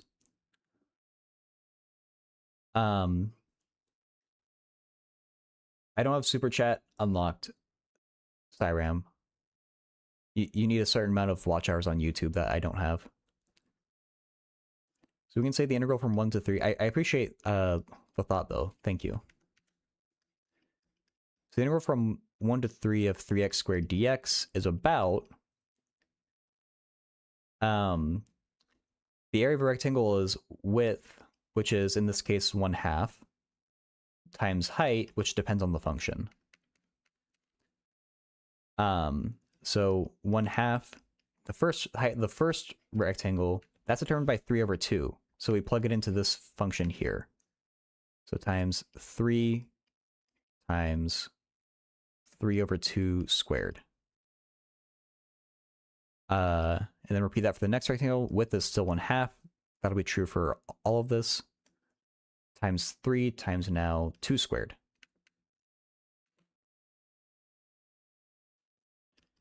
A half times 3 times 5 over 2 squared. Plus a half times 3 times 3 squared. And now this is just a number that you compute. And so once you see the pattern, you don't really even have to draw this. You just need to figure out what your special x is, like what x points you're going to use, the length of each, or the width of each of the rectangles, and then you're home free. Like, it'll follow the same pattern here.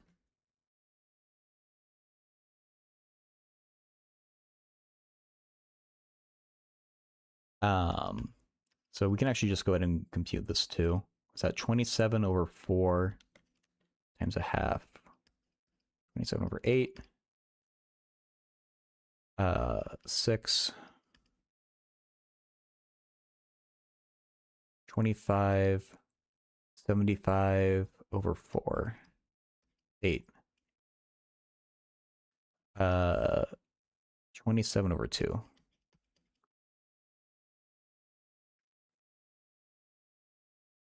And then whatever that is, I'm not going to do the fraction math, but I hope that helps you see it better, Cursological. When you have any question about how I got those numbers. Nice little exercise to program this method of approximating the area. Oh, yeah.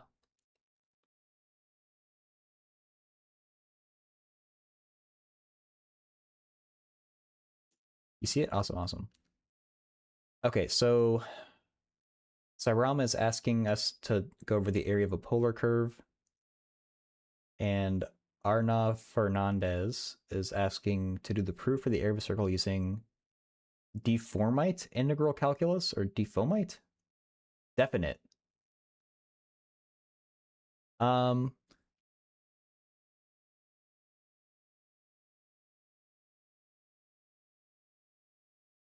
Yeah, we can do that.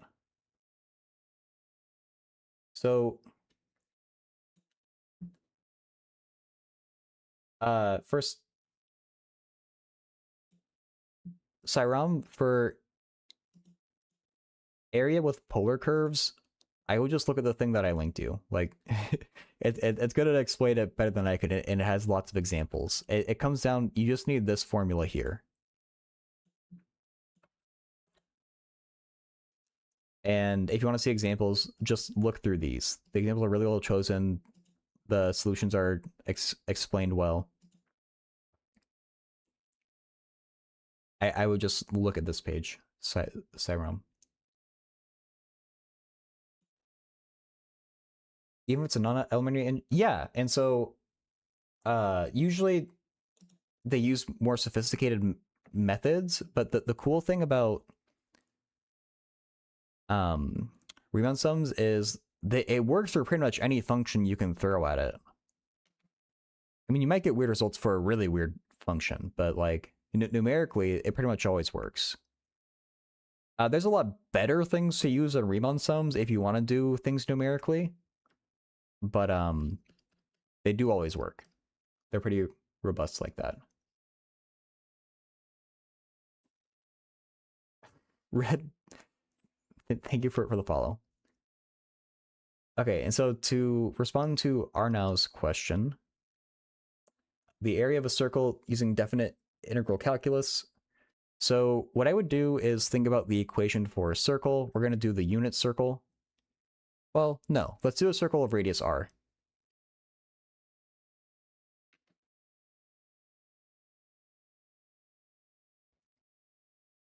R. The equation for this circle is x squared plus y squared equals r squared. And this integral will be really quick to do in polar coordinates, but I feel like polar coordinates is kind of cheating. Like, I feel like you're assuming what the area of a circle is by using polar coordinates already. So I'm gonna do it in Cartesian coordinates, and this should still be possible. What I want to do is I want to isolate y. I want this to be just a function of x. So I'm going to say y is equal to plus or minus the square root of r squared minus x squared. And I'm going to make life even easier. And notice I can cut the circle in half like this. And I can find the area of just the upper half and multiply it by 2. So not only is y equal to this, I'm just going to say y is equal to the positive root. And that's all we really need to work with here. So the area of a circle is going to be equal to twice of the integral from minus r to r of root r squared minus x squared dx.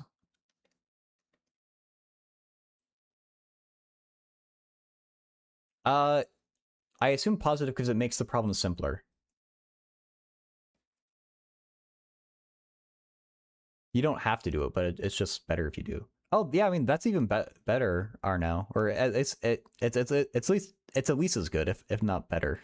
We could do 4 times the area from 0 to r if you want to take advantage of the symmetry in both like x and y, and just get that area. That's fine too. So yeah, let's do that.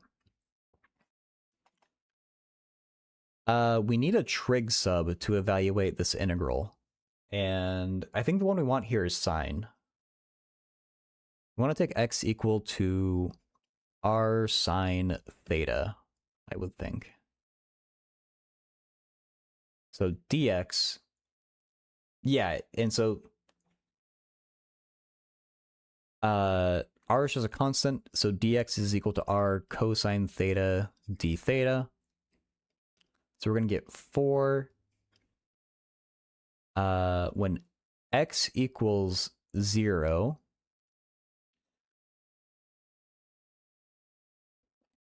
theta, we're going to say theta equals 0. There's technically multiple answers for when sine is equal to 0, but we're going to take this like the smallest one.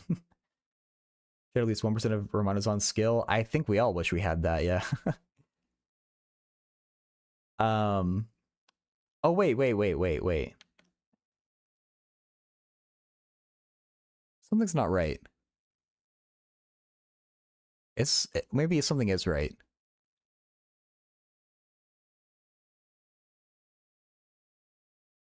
X equals 0 corresponds to this point up here.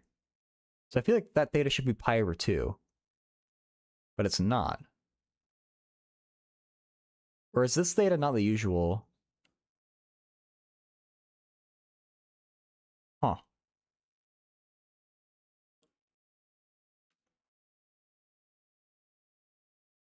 I guess theta goes from 0 to pi over 2.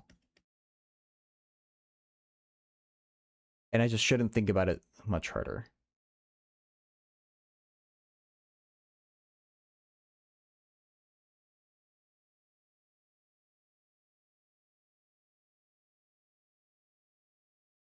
Why is he super smart? I don't know why anyone is super smart. He is a super smart dude, though. When my coordinate be 0r? Yeah, r now. I'm just getting a little confused with, like, this definition of theta, but I think this is fine.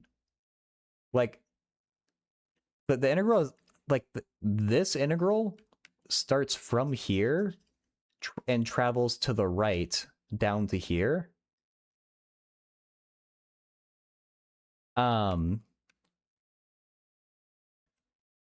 But this integral we're about to do in theta, it feels like it's doing the opposite of starting at the right and going to the left. It shouldn't make a difference. And it might not actually be doing that either.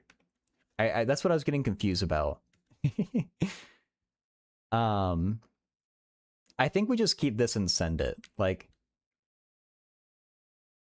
it should work out. The only thing that will be wrong is we'll be off by a sign. I don't think we will be, though.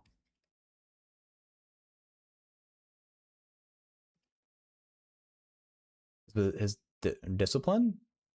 I wouldn't disagree. A friend of mine called the super smart genetic freaks.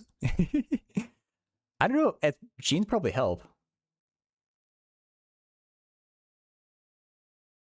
Equals r cosine theta.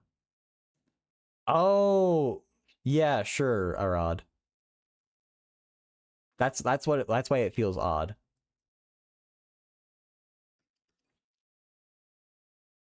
Okay.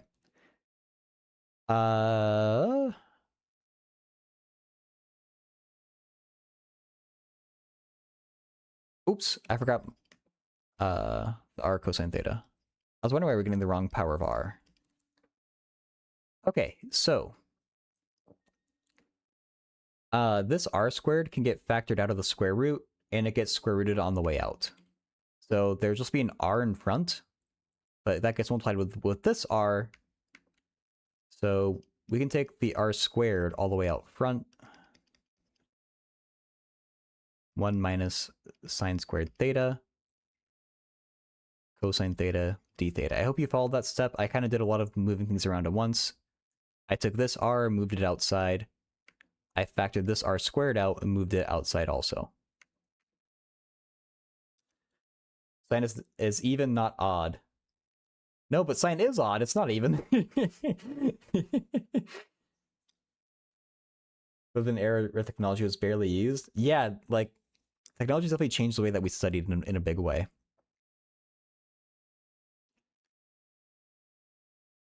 Now we get 4r squared, 0 to pi over 2. We can use the Pythagorean identity. 1 minus sine squared is cosine squared. And the square root of cosine squared is just cosine. So we get a cosine theta. Then this cosine already exists, so it becomes squared. So hopefully, again, I'm not doing too many steps at once there.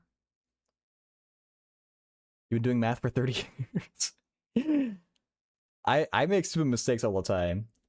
You don't get why the upper limit is pi over 2 and not r. Okay, so let me back up and do that. So, in general, when you change the... Okay. If you really don't like it, what I sometimes do is I just erase the limits entirely, and I don't think about the limits, and at the very end, I undo the sub and use my original limits. So you can always do that if you really don't like it. But the way that you change the bounds is this is x equals 0 and this is r equals 0. And this is the change of variables that we're doing. So when x equals 0, we know that 0 is equal to r sine theta. And so theta is equal to k pi, where k is some integer. That's where it gets a little bit weird. But I just chose k equals 0.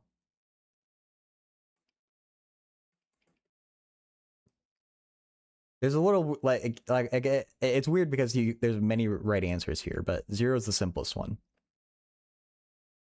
Hey, Fook Life. And then the upper limit, which is the one that you're actually asking about. So when x equals r, we get r equals r sine theta. So now let's solve this for theta. Divide each side by r, we get 1 equals sine theta. And then take the inverse sign, or more likely just figure out what theta is with that. Or you know what I mean. What values of theta makes sine equal to 1? It's k times pi over 2, where k is an integer. And so I just chose k equals 1. So pi over 2.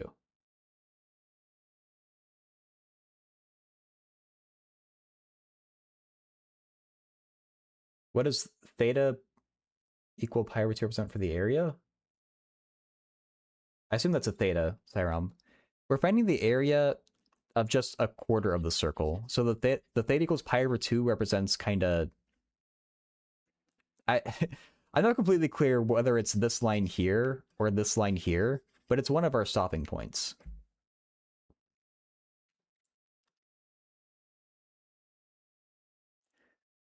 Okay, and so hopefully you followed the other steps are now. To integrate cosine squared, we need a double angle formula. Let me find out what it is again. Half angle, same thing. 1 plus cosine 2 theta over 2.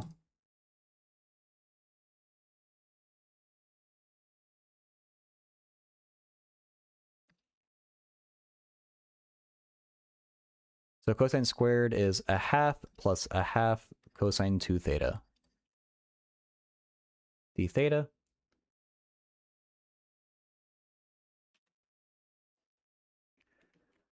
And now we can integrate this directly. 4r squared, a half theta, cosine integrates to positive sine.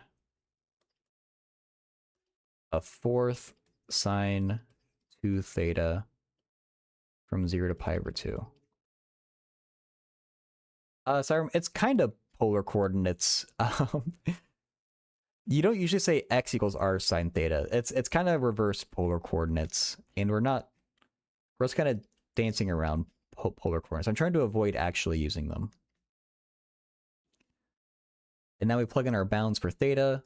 So 4r squared, starting with pi over 2, that becomes pi over 4. Sine of pi is 0, right? So plus 0 minus, now we plug in 0, that becomes 0, that becomes 0. So 0 plus 0. Oh, look at that. Look at what we're getting. The 4 cancels with the 4. We get pi r squared, read it and weep.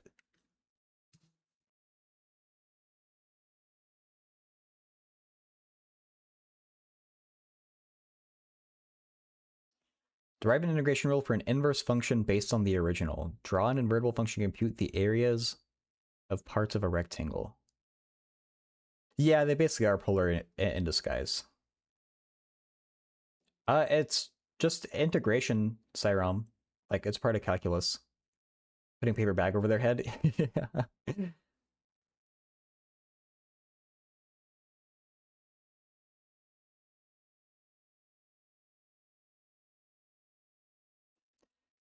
uh, You probably did the wrong substitution then, or no?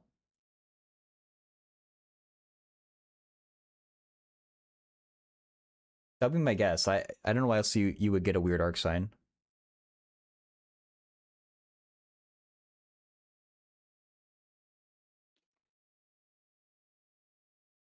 I I mean, yeah, it's kind of weird. It'll get the right answer, Cyrom. It does feel weird to do that because I feel like using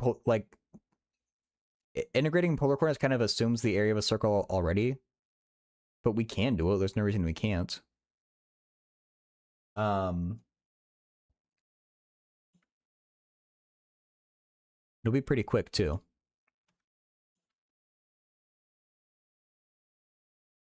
So this is the formula for area with polar coordinates. And the great news about circles is that r is a constant. That's the definition of a circle. So, well, in this case, the area is going to be, the angle theta goes from 0 to 2 pi. We're going to do the entire circle at once. A half r squared d theta. R is a constant, so it can just come right outside of the integral. It does not depend on theta. So it's a half r squared integral 0 to 2 pi d theta. And then this thing, it just integrates to 2 pi. A half r squared times 2 pi. So you get pi r squared. There you go.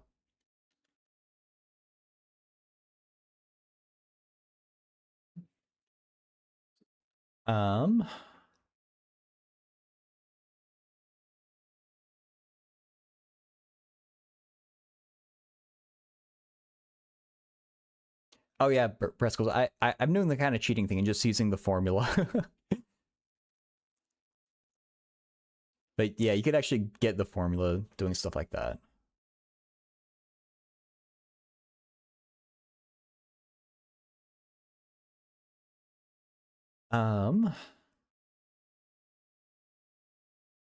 Oh, I see the idea that you're talking about there, Swill. So, let me put the text, or let me copy paste what Swill, but because that does sound fun.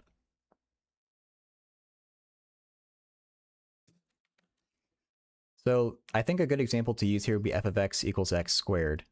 Let's say we want to compute the integral from 1 to 2 of f inverse x without explicitly computing f inverse. You can take advantage of the fact that inversion is just reflection across y equals x.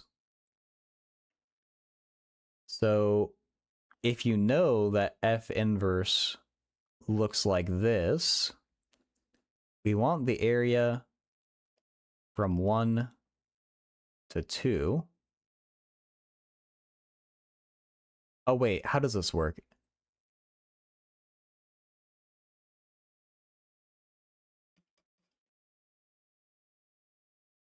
I guess, maybe I was thinking of the wrong thing. Would it be easier to see what I did from 0 to 2?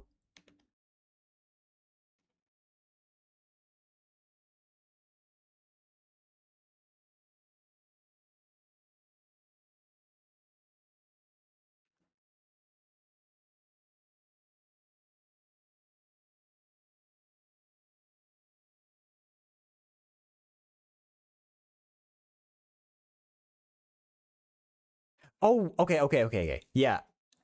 No, wait. Not okay.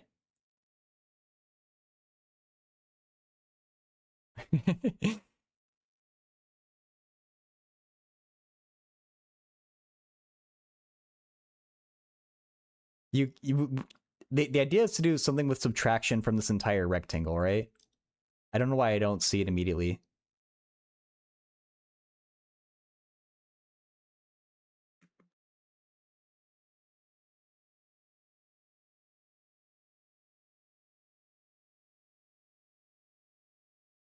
We we know the area here.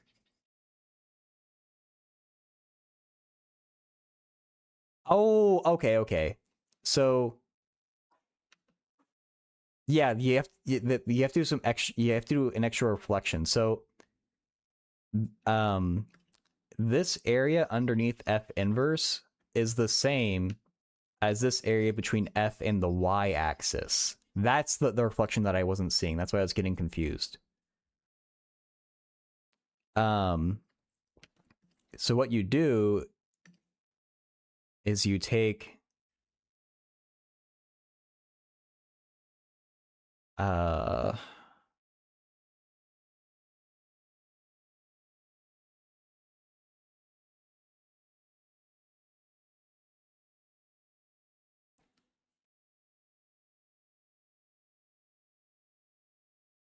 I think the rectangle starts out higher up, right?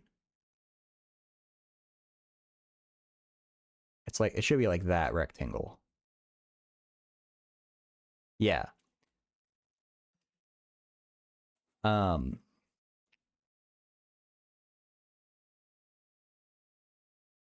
this would be equal to, I guess, you know, let's just immediately jump to the generalized, A to B. B minus A, the width of the rectangle, times the height of the rectangle.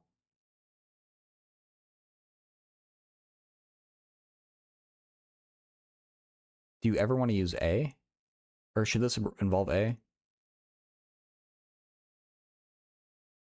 I guess not. I don't know. MIT Computer Engineering? Oh, geez. Congratulations, Sairam. Minus the integral from A to B of f of x dx. That's a weird f.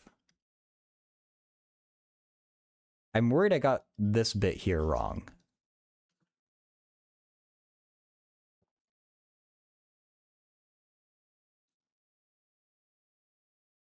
Maybe I didn't, though.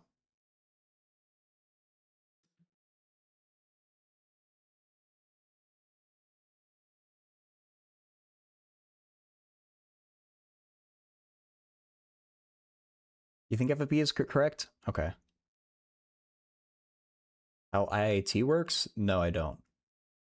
Can I derive the Euler-Maclaurin summation formula used to prove the annual continuation of the Riemann Zeta function? I probably can't, Arno. Let's look up what that summation even is.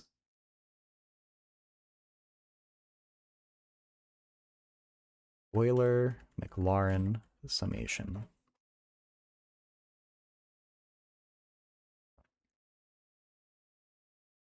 Looks the right direction, but yeah, you know, up to a mistake or two, it's the correct answer.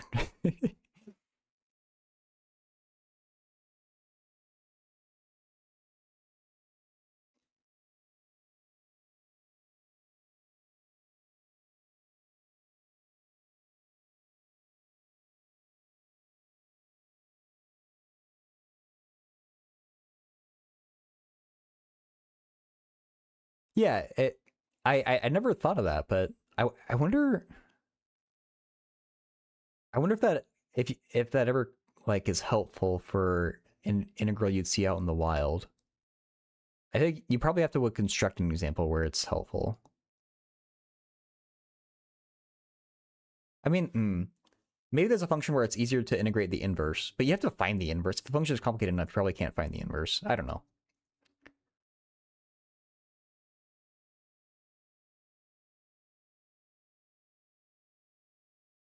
Oh, it was generalized to Darbo's formula. Okay. From India to MIT, because MIT wanted me in their college. Yeah, I mean, that's no small thing, Sairam. Nicely done. But that's true. I hate.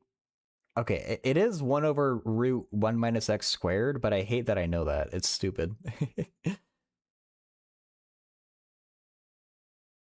Make some things you do anyway a little more streamlined. I guess so.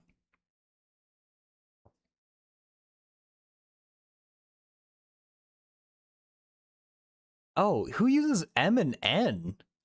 This is disgusting.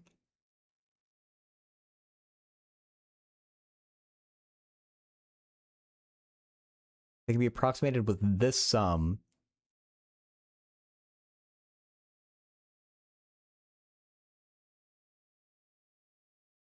Isn't this just a Riemann sum with width 1?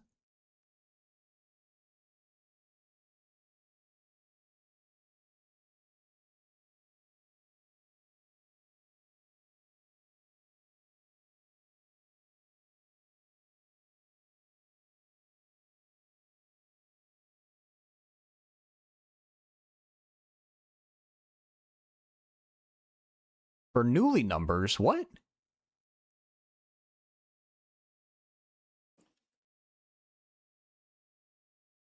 MN for natural numbers? Yeah, but I guess. I guess M and N are a better choice than A and B. It's your last year in this college? Good luck, good luck. Utopias people get seeked out by university. Same here, curse logical.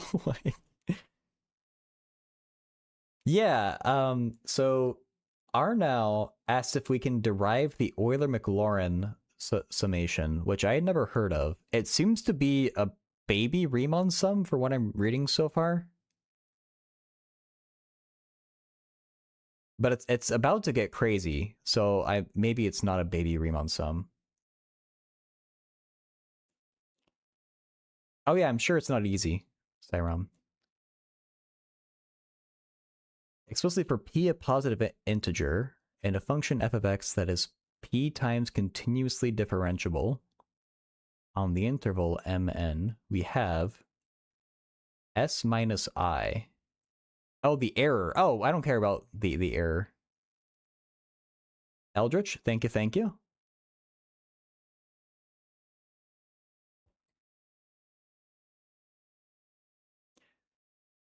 Okay, so apparently you can use this to prove the analytic continuation of the Riemann Zeta function. How?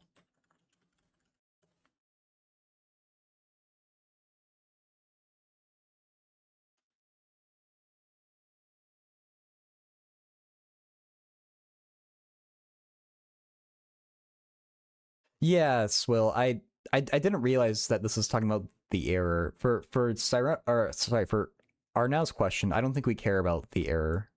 But it makes sense that the error term would be weird.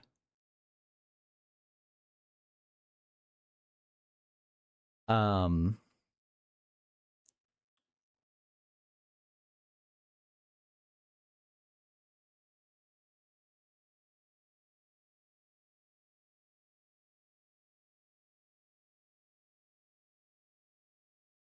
so Arnau's question is whether we can use the summation we just looked at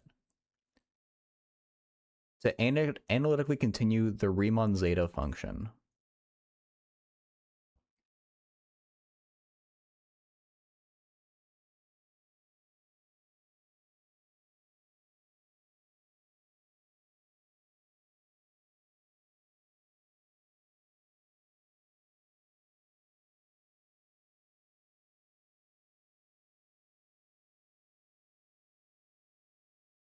Terry Tao does this on his blog? Really?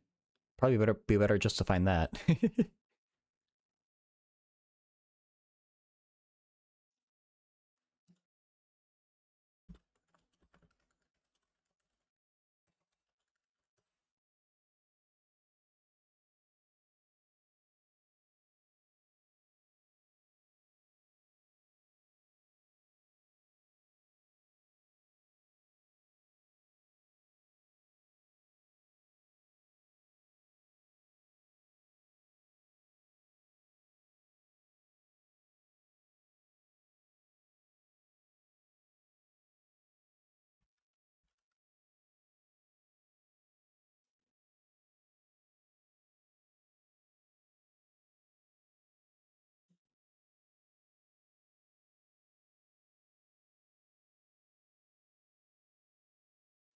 Hey, here we go.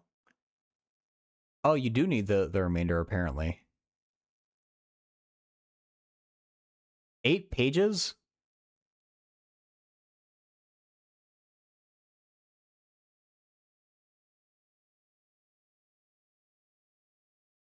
Arnau, I think I might need to refer you to this PDF. I don't know if I can do this.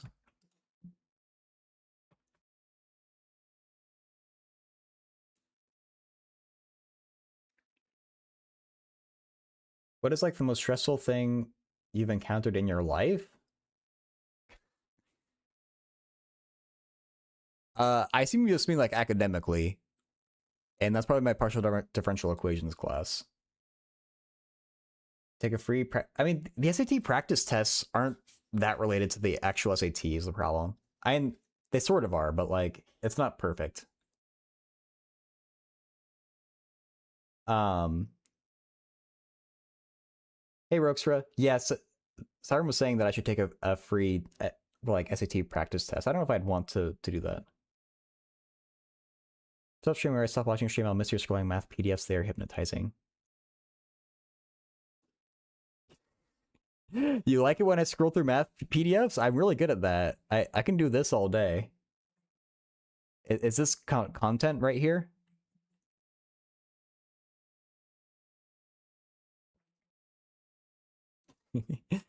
No. I really enjoyed the PDE class. It was incredibly stressful. It's the hardest class I've taken in my life. Um,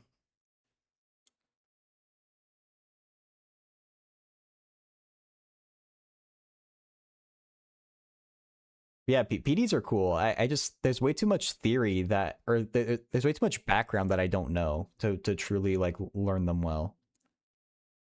I'd want to revisit PDs after learning measure theory and functional analysis, really, and more linear algebra. College Blue Book Practice 11 and 6 are pretty realistic. Okay, not sure this is the same post. This is one you like. Okay, I'll pass that along to R now. Thank you, Swell. The most difficult question I attempted. Well, Chai, the real answer is when people ask me about unsolved problems. So there's one person, Papadoria. His professor gave him a disguised version of the Collatz conjecture, which is a famously unsolved problem in math. But the professor like hid it, so it didn't seem like the Collatz conjecture at first, and that was just given as like a normal, as like a normal like challenge problem without being told that it's unsolved. So I did honestly try to prove the Collatz conjecture at one point.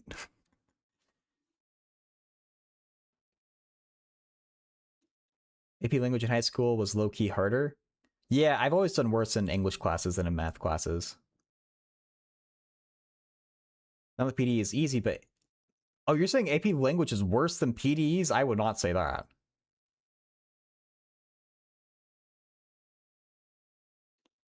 I I actually without reading. Okay, wait. There were two AP English classes that I did. There's like rhetoric, which is about arguing, and then there is literature, which is about reading. The rhetoric one, I think I got a 4, but on the literature, I did not read a single book that entire year, and I managed to get a 5 just through Spark Notes. So that was fun. Hardest class for me was measure theory. I believe it. Generalized Fourier theory, which is linear algebra and analysis in one. Yeah, I mean that'd be cool to learn Swill. Papadoria does rule. Completely agree. In my PhD, I am neither, Kundan. I just earned a master's in applied math. I'm not a PhD student or a teacher though. Siram, I'd rather not.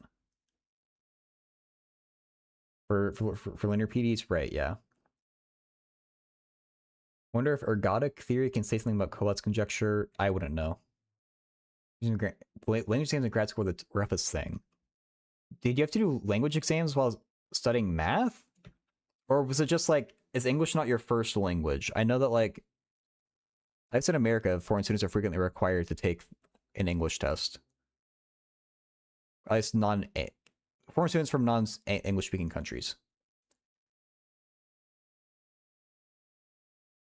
I did take Calc BC. I got a 5.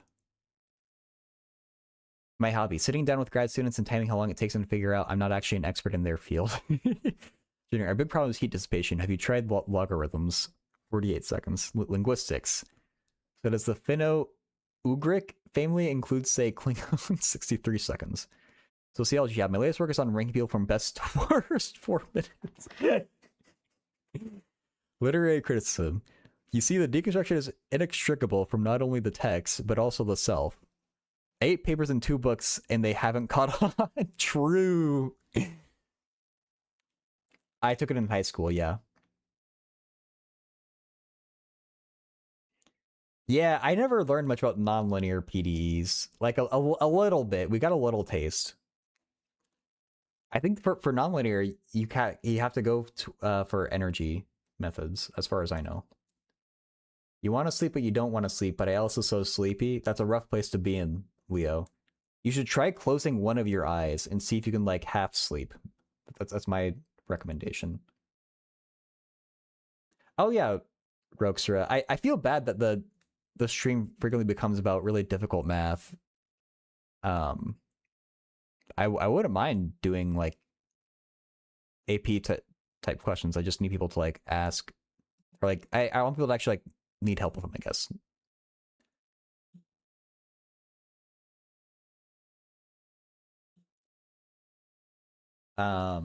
Yeah, you have to read a French and German math paper sitting in a room with a dictionary and an. Oh, that's evil. Like, those are good math languages too, but that's. Can I ask what country you're from, Swill?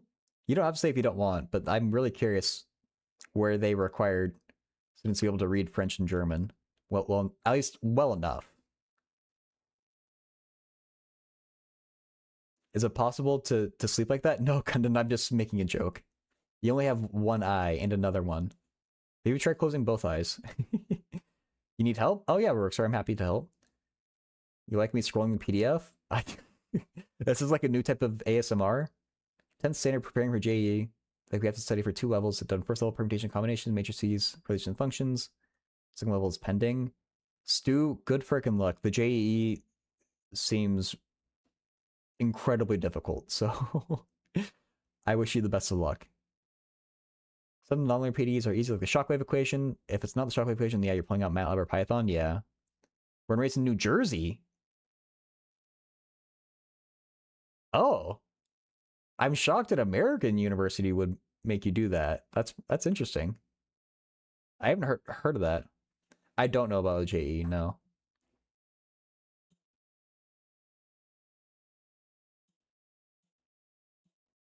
Roxra, obviously B or D. Does it want me to eyeball steepness? Let's see.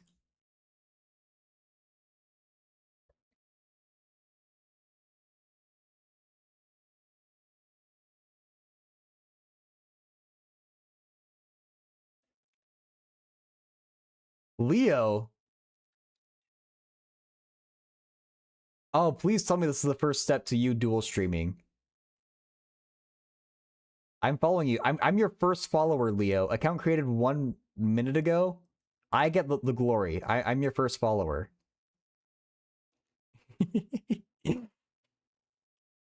uh okay, everyone follow Leo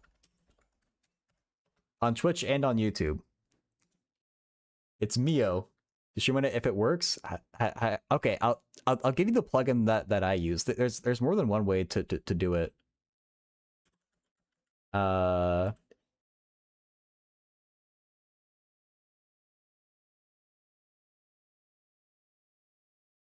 this is like the homepage of the plugin. Oh, you're on Mac, and you're not Japanese. Okay, well, you're on your own then. I don't know. That this page is written in English. All you need is the download. Also, it's the I mean, okay, yeah. The lack of Mac. I don't know how to do it on Mac. I'm sorry. And so yeah, Leo, unfortunately, if you become an affiliate on Twitch, you have to run ads of some kind.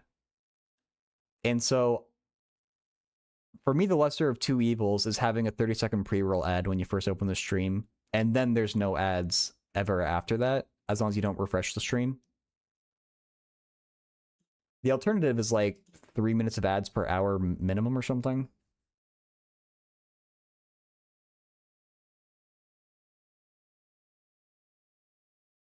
Kundun, I have tried the JE. It's too hard. Um,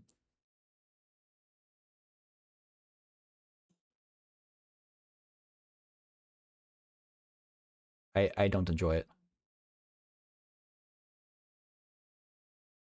Okay.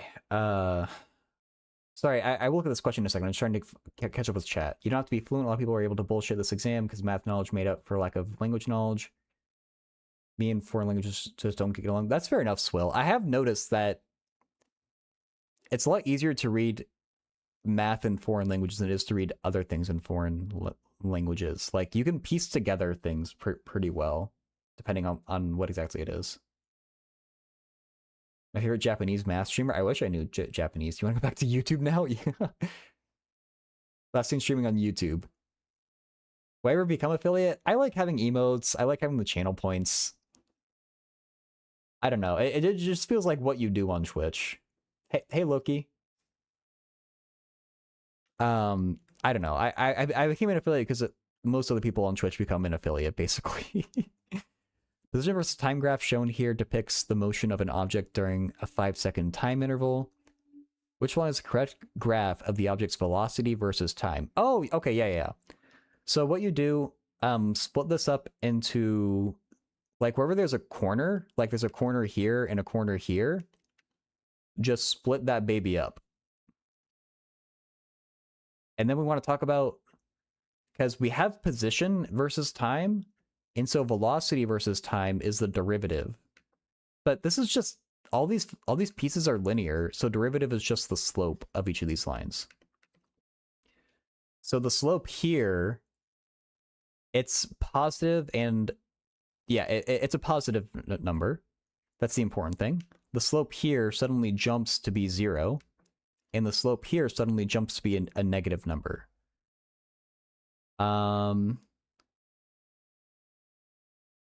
So, okay, yeah, and you figured that out because you're saying B or D must be the correct ones. I can't read that text. I need to make it bigger.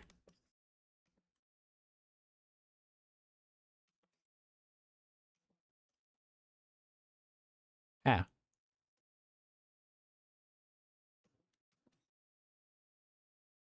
Oh god. Let me open up in Discord. I think it'll be easier to read.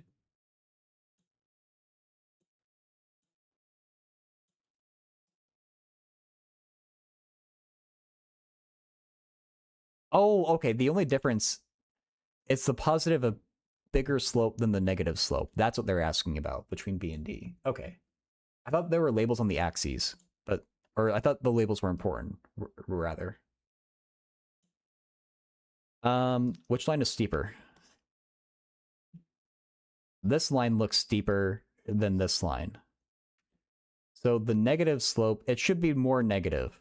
Like, the negative part should be farther away. So I agree that D is the correct answer, because the negative slope is farther away from 0 than the positive slope is far away from 0.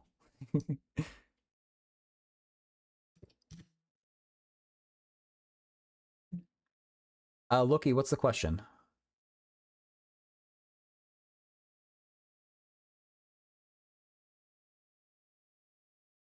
Where can you study linear algebra in depth?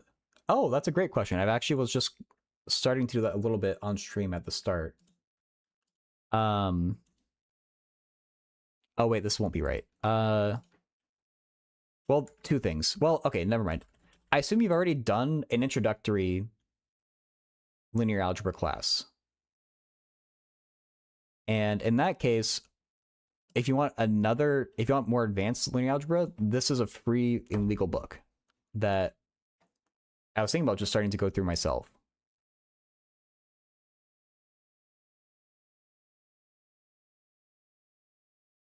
I should read non-English math live. I mean, I sometimes do. I used to happen a lot more often. When like people from a non-English speaking country would post what their homework looked like.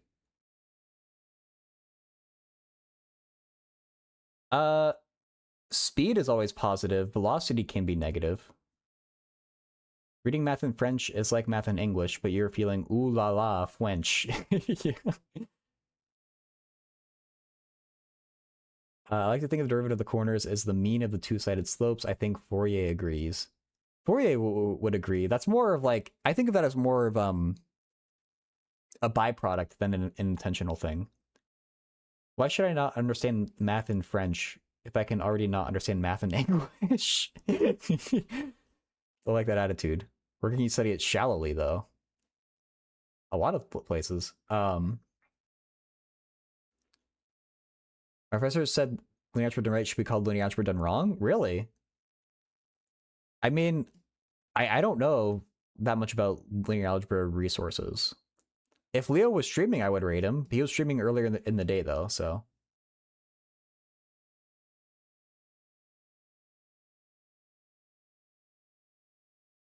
Um,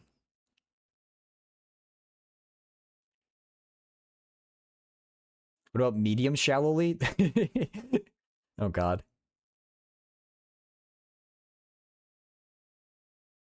Yeah, I'm curious about the reason, too. It was my book, True, that's a good reason.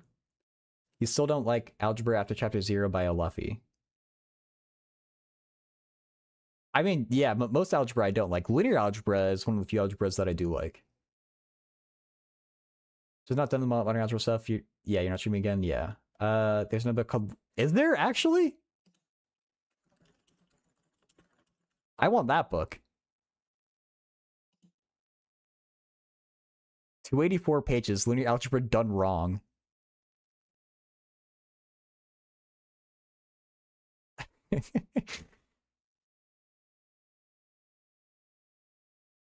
First linear algebra course for mathematically advanced students.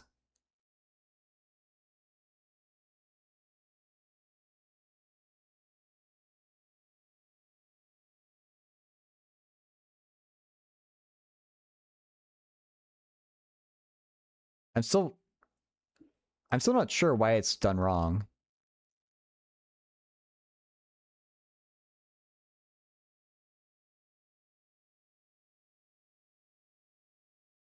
This is a legitimate textbook though. It's not even a joke.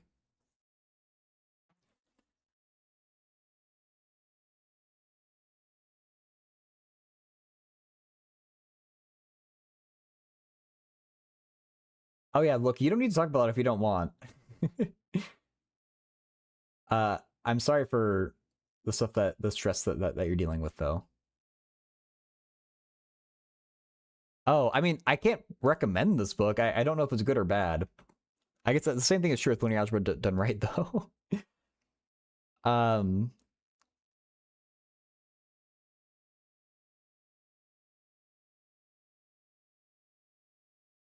Gonna raid your house physically.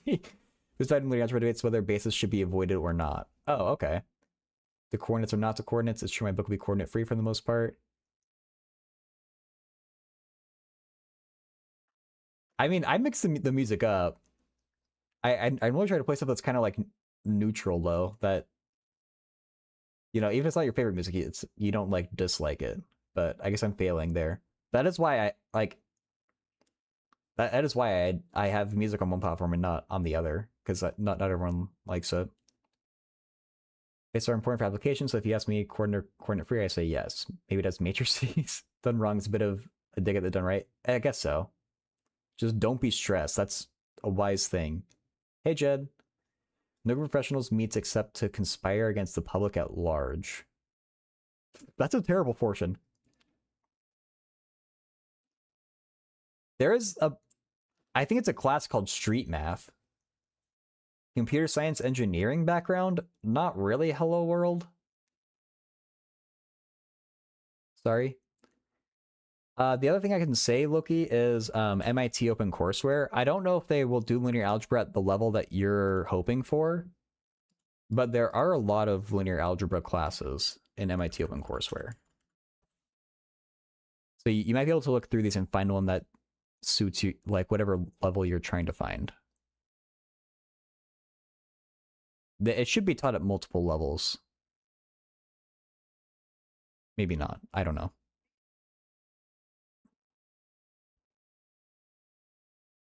Yeah, I don't know if they'll have like a really advanced course. I'm not sure about that. There's 1152 results. Jeez. Do I often use ChatGPT/Claude for your work? Can I know how they perform? I've played with ChatGPT a bit for math, and it doesn't do bad. you need to think about what it says critically for yourself, not just trust it blindly. It can be helpful to, like, the thing it's the best at is telling you where to find legitimate resources to learn math. It can also help you explain math. That's where you really need to, like, proceed with caution, though.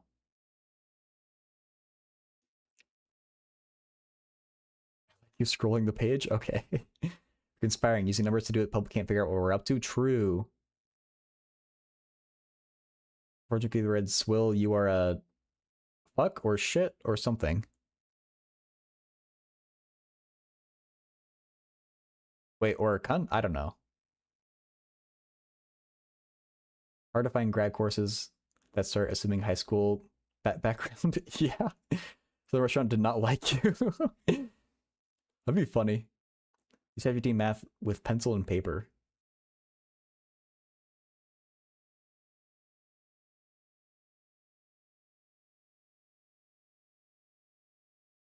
Dual enrollment for math, nice. Tracing the little filter on the left. Yeah, sometimes the things are categorized. They're not categorized well. So I like whenever the search provides these filters, I don't always trust them. Wait, the level?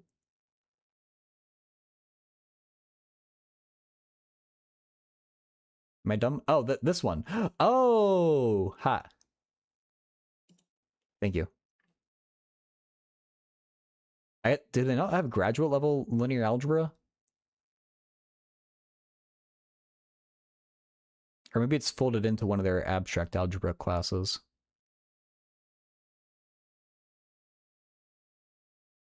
I don't know. Linear algebra and calculus of variations? Are these related to each other? No, I think this is a mishmash. Wow, this is a hell of a course. Differential geometry, integral geometry, which I never even heard of, discrete computational geometry, graph theory, optimization techniques, calculus of variations, and linear algebra. There's definitely links between these things, but this is that's a whole mess of topics.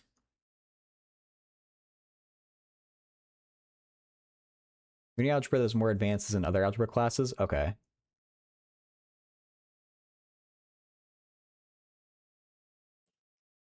Sounds like a course in applied math. Yeah. Put linear algebra in quotes. Oh, Jed, you're so smart. I forgot about that. There we go. Oh, that's the search.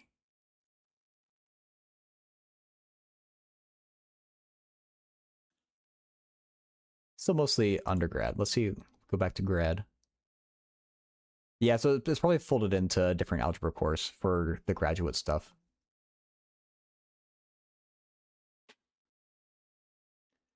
You write a scraper, map each book to some structured data, and use word to vect to find the books you want. That would work, Swill. That could be a useful tool. You believe everything is related at this point? I mean, that's kind of what mathematicians do. At least that's what I think of abstract. That's what the mission of abstract math is, I guess. Like the DIS I'm doing now. Yeah, I bet it's pretty related to the stuff that you were like asking about. What do you think is the hardest topic that uses linear algebra? The theory for machine learning is actually pretty freaking hefty. So that's where my mind goes to immediately. What's the most level someone can self-study in math? You can self-study to any level in math you want. It's more challenging than with a professor to guide you or someone to guide you. You can get to as high of a level as you want, though. Can any person take a course online from MIT? Anyone can take a course from OpenCourseWare. These are like self-paced courses that are open to anyone who wants to take them. I think your caps lock key is broken, Cyrom. When one of the algebra tags on the first courses. Oh, that's even better, yeah. Wait, what did I do? Oh, I did that.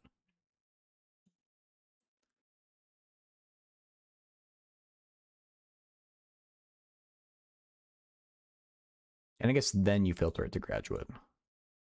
And something in here, probably the best thing. Infinite random. Oh, that sounds sick. Infinite random matrix theory. What topic doesn't use lineage? True. Mid 18th century Prussian history. I'm sure they're doing linear algebra. This guy did a full bachelor's from MIT a decade ago. Oh, cool. Need some tips on how to lock in while watching lectures. You see, I get bored while watching lectures. I like solving problems. I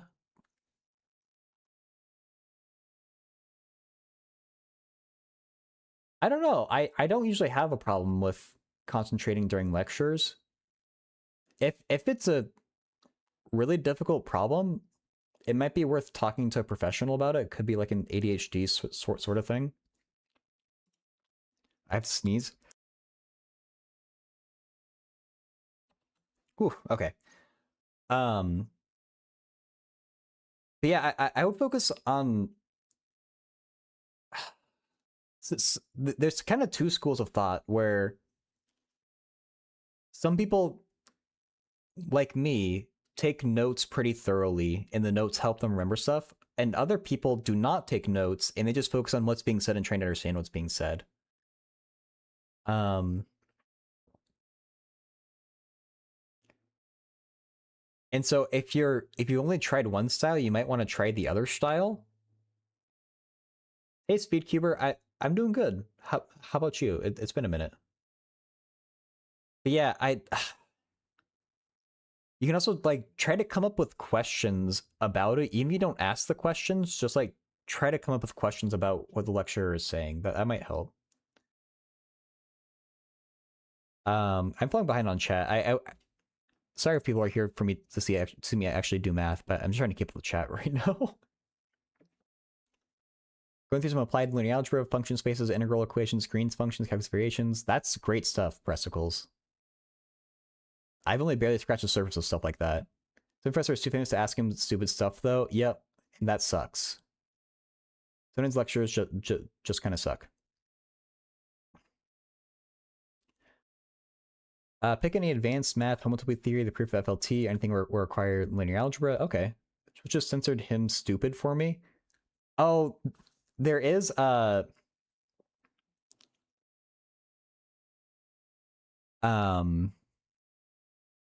Twitch is really annoying. They have censorship turned on by default.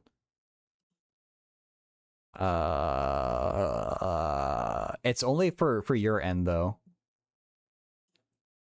If you go to this little chat setting thing here, yours will be different. There's somewhere in here is like safe mode or censor bad words or something that you can turn off. Somewhere in here. Yeah, it's in that like settings wheel.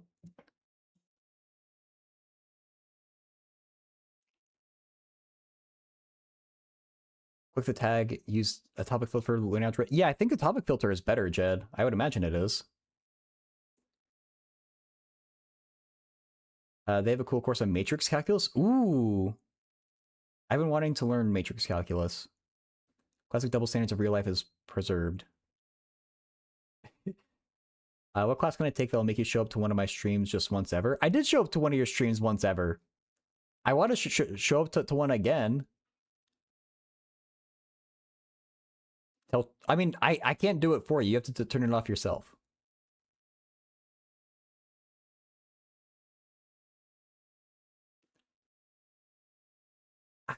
Yeah.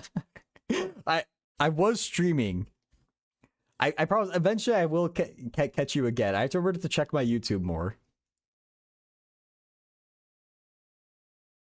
Pretty broad and good book to do my study. It's a hell of a lot of coursework to do in 5 weeks though. Okay. Astrodynamics?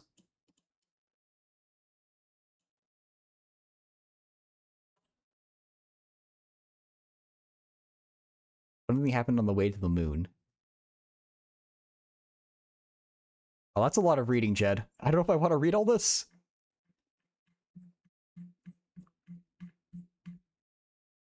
16 pages? Yeah.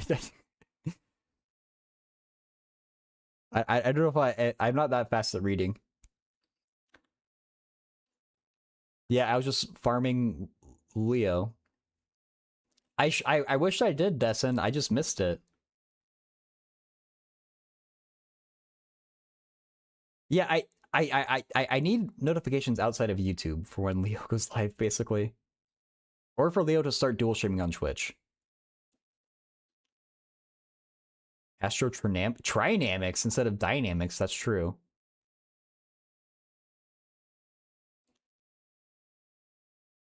Um,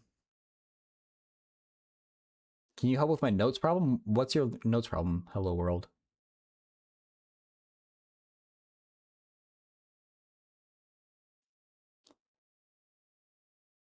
Oh, whoever's going to bed, have a good night on YouTube.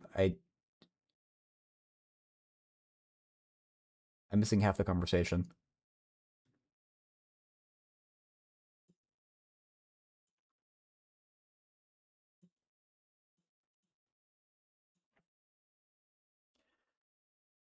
Oh, matrix calculus for machine learning and beyond. Ooh, there's so many things that I want to learn. I want to learn about astrophysics. I want to learn about matrix calculus. Take a nap again. Okay. Enjoy your second nap. At least your second nap. Do I know Walter Lewin? No?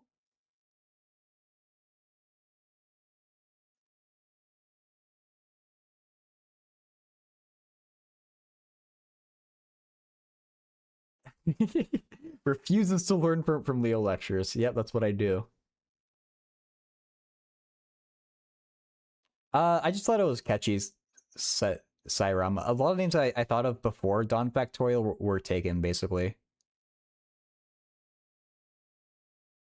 Lecture 19 is more relevant for me.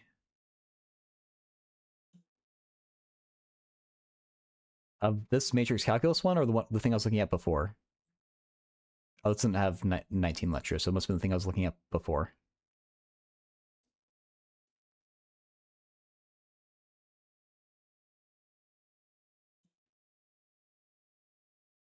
Wait, this? I don't know. Did it use X for position? I guess Rene Descartes probably did. You actually use these streams to learn how much you know by now. I'm That's true. I've been just yapping to chat for a while now. Um, I think. Oh, this one. Okay.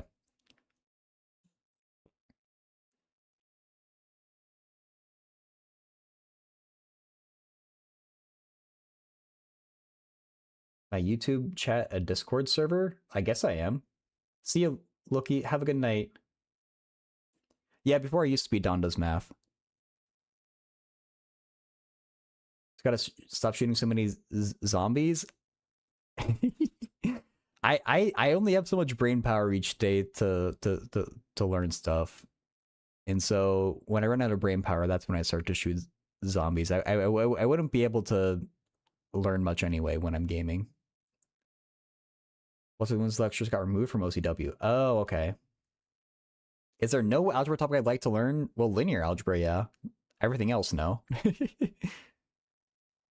Got to feed it to him through PDEs and functional analysis. Yeah, I mean, that's actually true. I prefer, if I'm going to learn pure math, I want it to be motivated from applied math.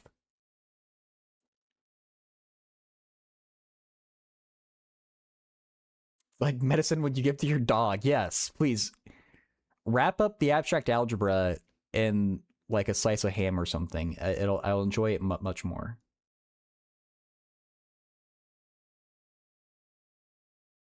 That's an example of matrix calculus. Oh, okay, cool, cool.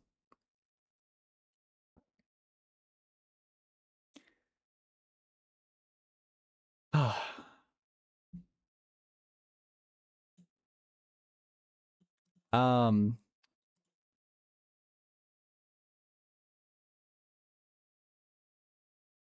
Fourier theory we formulated algebraically. I have not.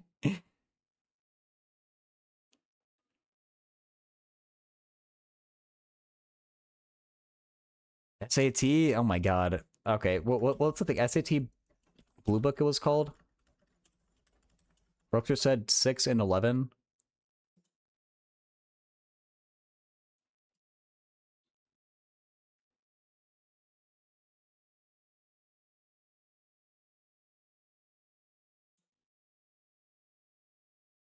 I don't want to download shit right now. No, I well, I probably do have a College Board account from way back in the day. Uh, if they're not just gonna post a PDF on their website, I'm not gonna do it.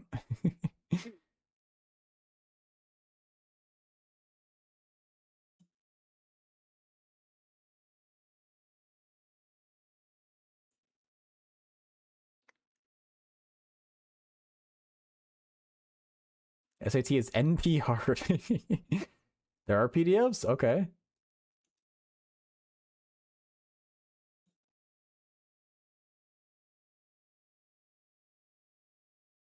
Oh, hey, I might have just found it.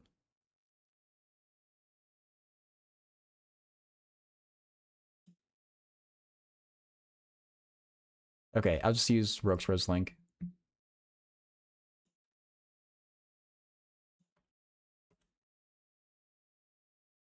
There we go. Okay, thank you, Roxro. I'm gonna we're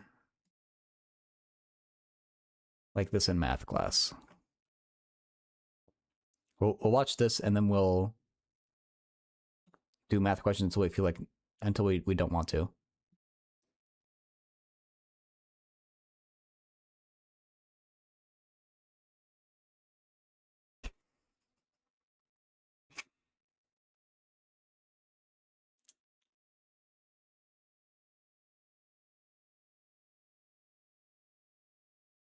That is me some days. Hey, shriveling liar.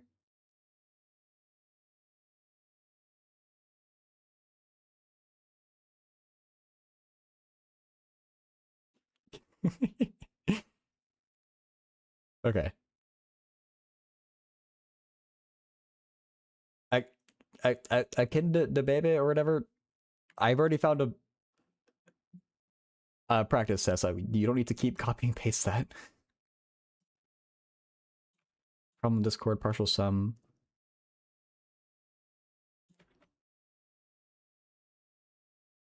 Find an explicit formula in terms of n. Oh, I didn't realize that. What the? Okay, I'm okay. Whatever that is, I don't want to listen to it. That sounds like way too much stimulation. Um, is this easy or hard? It depends on the person. I don't know. It's hard to answer. This is a high school level entrance exam, like university entrance exam. So Euler was so smart. uh, I'm gonna do the math part, Cyrom. I had the music just paused. Well, 1 second.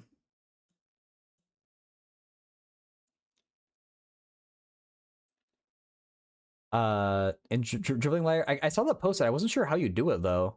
How you find explicit formula for that? I could try just like writing out some of the partial sums, but uh, people are like rioting for me to do some SAT questions, so I'm gonna do some SAT questions.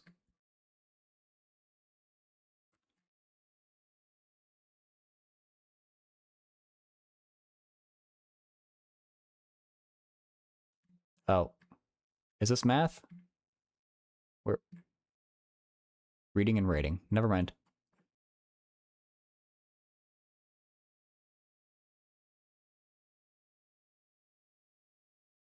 Here's math. Okay. Was Angos Infinity helpful? Your against your will, this sucks. That does suck. So every time you plan to transcribe Grothendieck lectures in 1973, Buffalo course series on algebraic topology. Ooh, okay, nice. Hey, syntax that depart from your sums. True. Probably speaking French. Okay, let's see if we can speedrun 27 questions. How quickly can we get through this? How am I gonna write down my answers? You do 10 minutes? Okay. I'm not gonna bother setting a timer, but we'll try and go through it quickly. I guess we can draw on the PDF. Oh, that's terrible.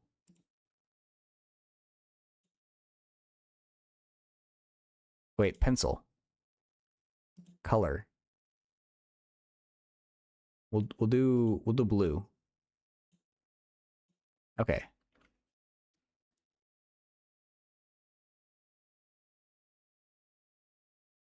Fresco, that sounds terrible. Why would you do that to yourself? I'm doing this one. You you asked for an SAT practice test. This is the SAT practice test. I'm not going to bother looking for a different one. Okay, let's see. PQ equals QR. Isosceles triangle. What's the value of angle X? Why do we need to know that? That's just extra information. Thank you for the 2 bits. K to 12 math on IXL. That'd be funny. 180 minus 132 is freaking 48. 48 minus 24. Oh, duh. That's why they said PQ equals QR. It's just 24. Okay. Which equation has the same solution as a given equation? What the hell? Okay. Why? Linear function f graph y equals f of x in the xy plane. Slope is 7, pass through 0.05. 7x plus 5. Positive solution to the given equation. 72. 3. 50 children attend a summer camp, offered 4 types of sandwiches. Table shows number of children. that'd be fun to have a race with this, actually, Fembox. That would be a fun stream. Total of 50 children attended summer camp, were offered 4 types of sandwiches. Table shows the number of children who each type of sandwich. For each one of these children selected at random, probably selecting child who chose a vegetarian sandwich. 9 out of... Dude, these are easy. Amara grows cherry tomatoes in her backyard. This year she harvested 750 cherry tomatoes, gave 10% of them to her neighbor. Harvested cherry tomatoes did Amara give to her neighbor? 75? Oh, is this free choice? The hell?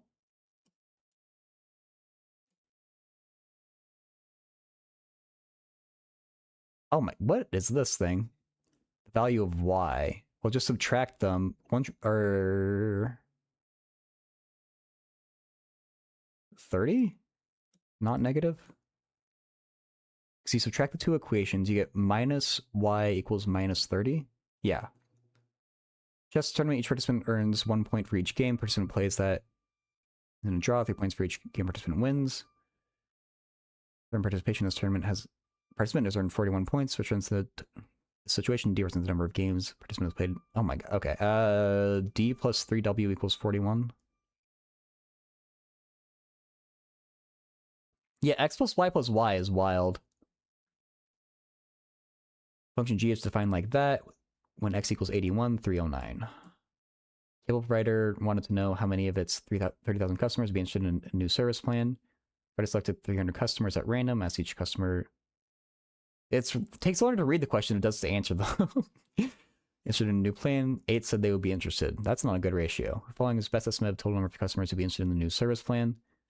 8 over 300 times 30,000 is 800.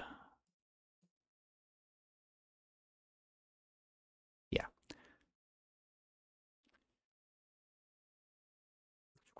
Expression is equivalent to 64 t squared s cubed minus 56 t cubed s.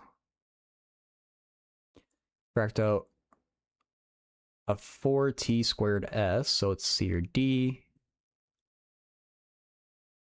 It must be d, looking at just the 16.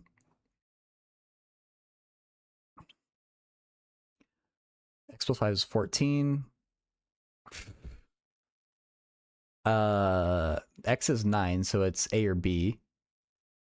When x equals 9, 81 times 4 is 324. 328.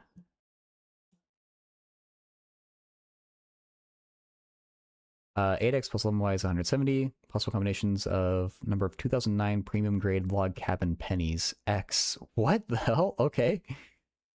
Question worth total of 170. There's 6 Lincoln pennies. Which one is that? Y. Okay.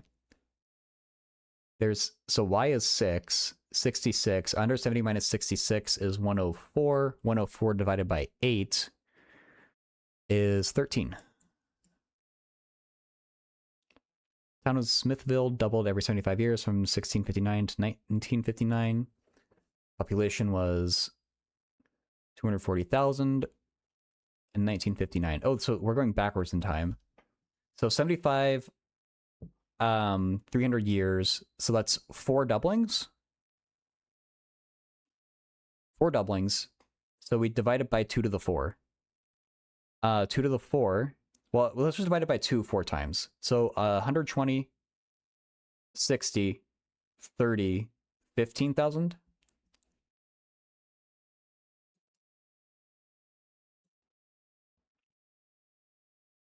Last 8 questions for each one are the hard ones? Okay. The scatter plot shows relationship between x and y. Line of best fit is also shown. Line is closest to the slope of this line of best fit. Boop, boop, boop, boop, boop. It goes from 0, 3 to about 3, 5. So it changes more in x, so it should be less than 1. So 0.6. Not doing something stupid, right? 0, 3 to 5, 3.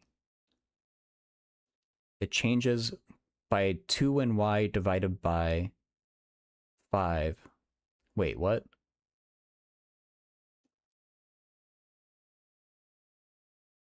Rise over run. The rise is about 2, the run is about 5. 0.6 is not close to 2 over 5. Well, it kind of is. Okay, I'm going with that. The other ones are definitely wrong, right? Quadratic equation has exactly one distinct real solution. A? Cost to rent a bus from company X is $9.50 for the first 3 hours, and additional $50 per hour for each hour after the first 3 hours. Total cost to rent the bus from company X for T hours. T greater than 3 is $11.50. Ugh. So $9.50 is a flat rate plus 50 times T minus 3. There we go. That one. We have 2 linear equations. Equation represents the possible number of beach chairs and umbrellas. Y rented at a park last month, and the total spent in dollars to rent those beach chairs and umbrellas, which following graphs represent this situation.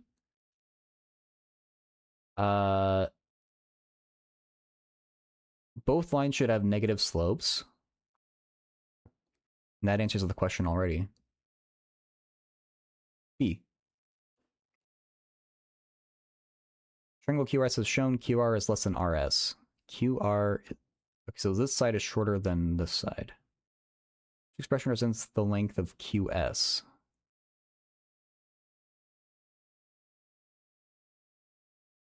I don't know why we needed that information. There's probably a reason. QS is 18 sine Q, right? Wait, no. Yes, opposite over over hypotenuse. Opposite of Q. Okay. No reason? Okay, it's 27 questions total, so we're near the end. Circle A in the xy plane has the equation x plus 5 squared plus y minus 5 squared equals 25. Circle B has the same center as circle A. Radius of circle B is 2 times the radius of circle A. K is a constant. The trick here is that 25 is r squared. So if you double the radius, you multiply, that constant gets multiplied by 4. So it's going to be 100.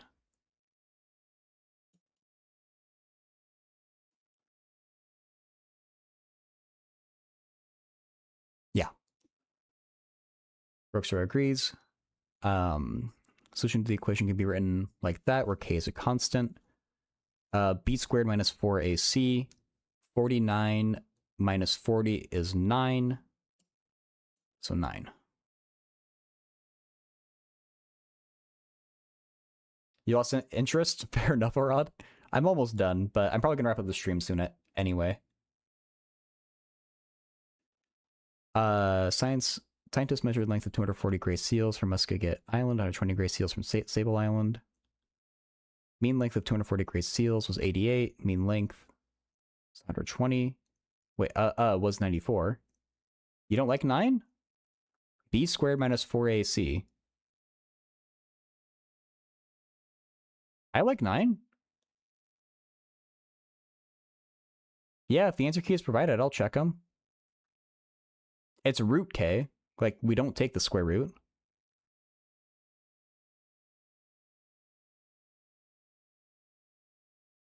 Oh, shoot, 29. Ha. 49 minus 20 is not 9.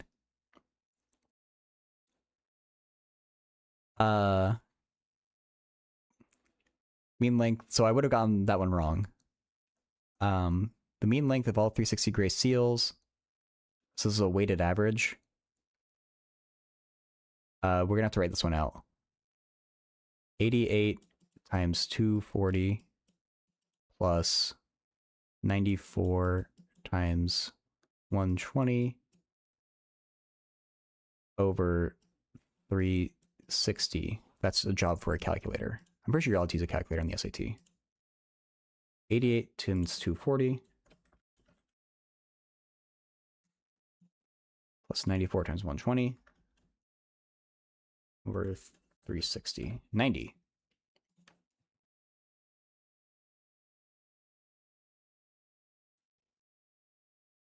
Y equals f of x plus 4 is shown. Following defines the function of f. No calculator needed? I don't know how you did without a calculator. Probably because 240 and 120 go into 360.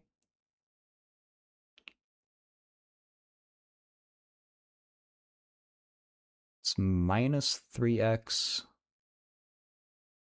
plus... Ooh. Wait, this is a tricky one. When x equals 0...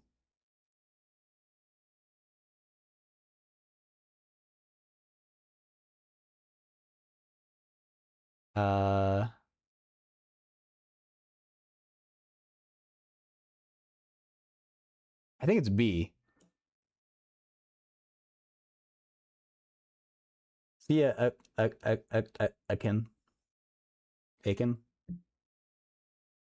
One of those.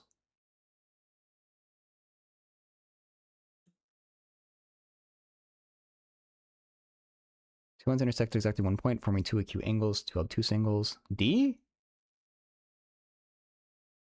D is the function that's graphed, but they say y equals f of x plus 4. So you have to subtract to 4 out.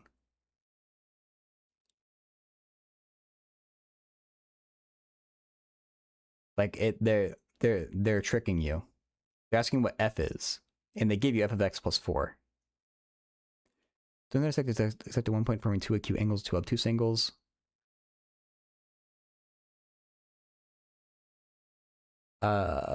Sure. The measure of one of these angles is 9x minus 140, which following cannot be the sum of the measures of any of these two. Oh my, what the hell is this?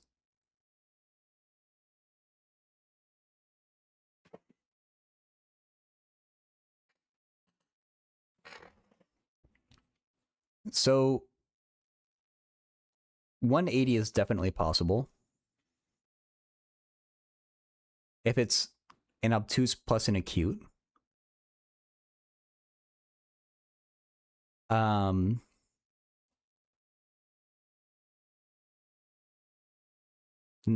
C is definitely possible. A is just the negation of C.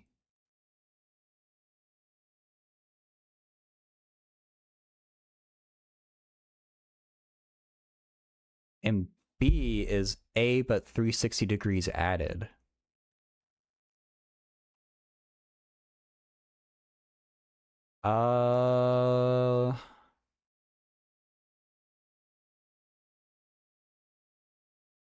I think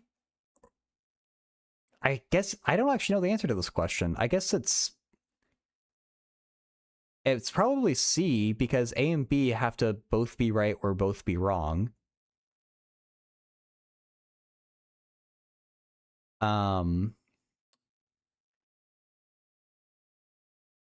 It's saying you have two lines like this, and you're adding up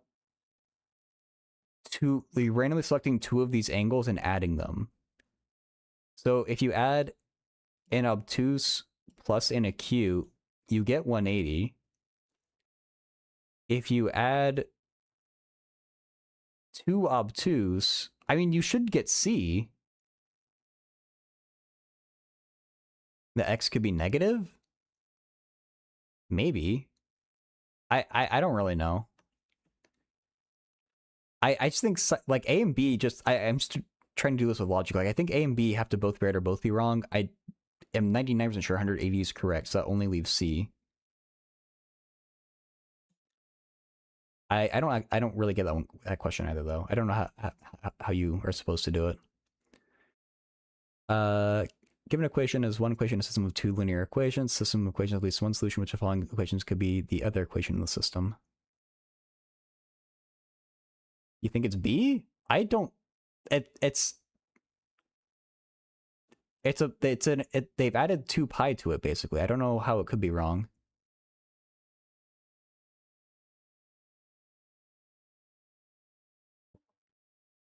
I mean,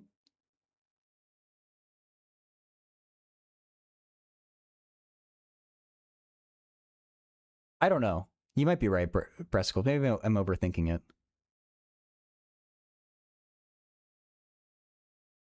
At least one solution.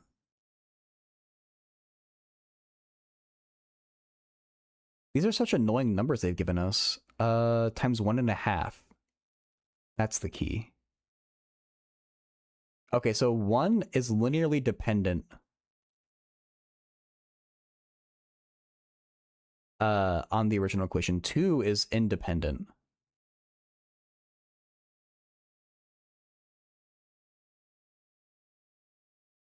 But the dependent could have infinitely many solutions.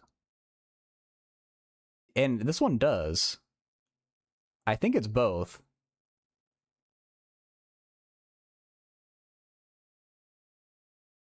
Man, A is the right answer? I have a hard time believing that. Maybe.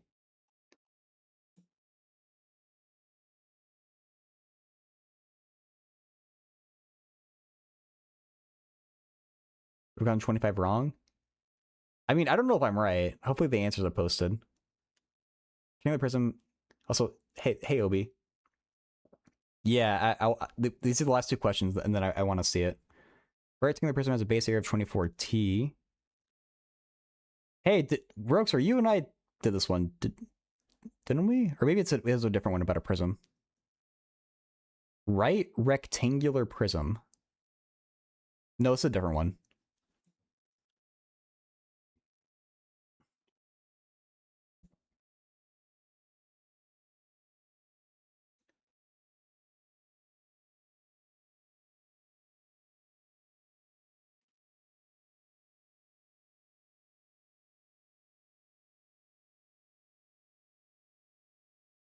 Oh, I don't want to do it. Oh, wait, surface area.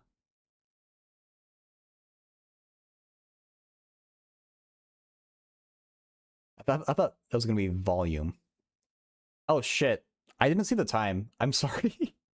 I was going to wrap up the stream right after this, Skirt and Quinter. I didn't realize what time it was, though.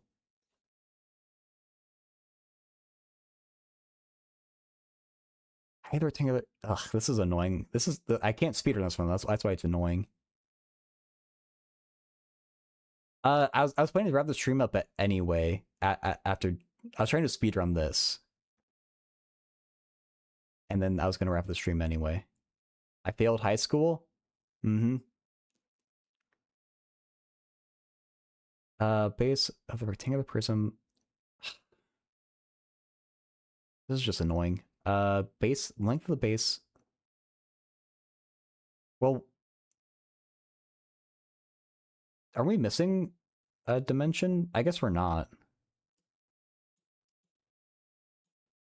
That's 8/3.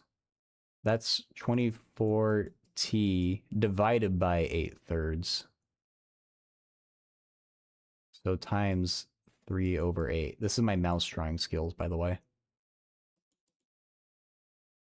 9t? 9t? Yeah, if we can take the SAT as a team, I think we'll crush it.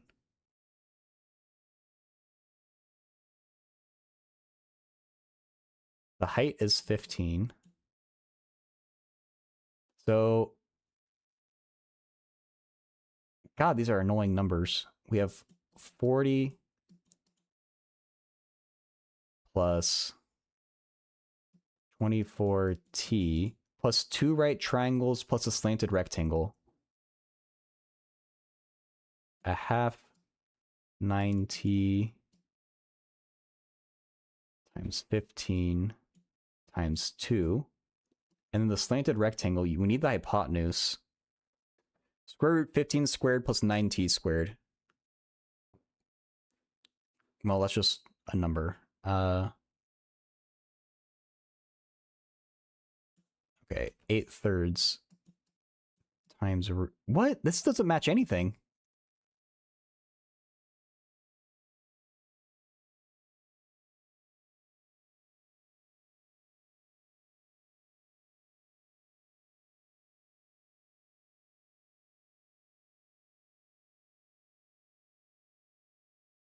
I honestly, I don't know. I'm doing something wrong with 26, and I kind of don't want to do it, to be honest. You have to work at failing these days. Easier to get lazy and just be C's. True.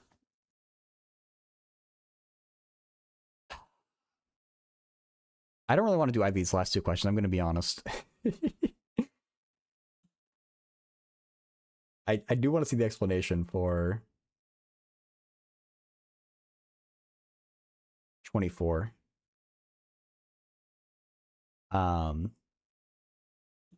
But 25 and 27, or 26 and 27 just seem tedious, and I don't really want to do them. So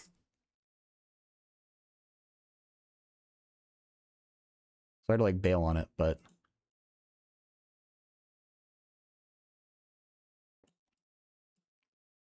the answer is A.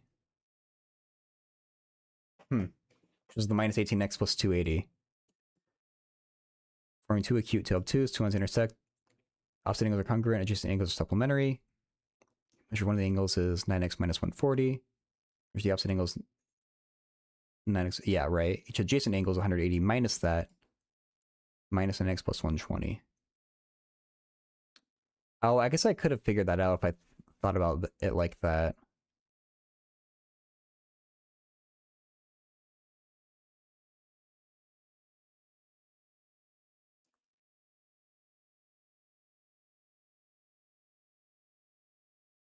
I don't know.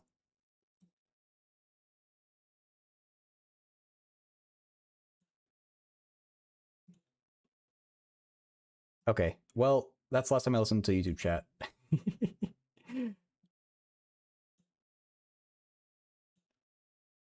I feel like everyone just left as soon as I started to do this, which is fair. But like, they were all caps asking for this for like over an hour straight. Can I try IXL? No, I kind of want to wrap up the stream. I don't know what IXL is.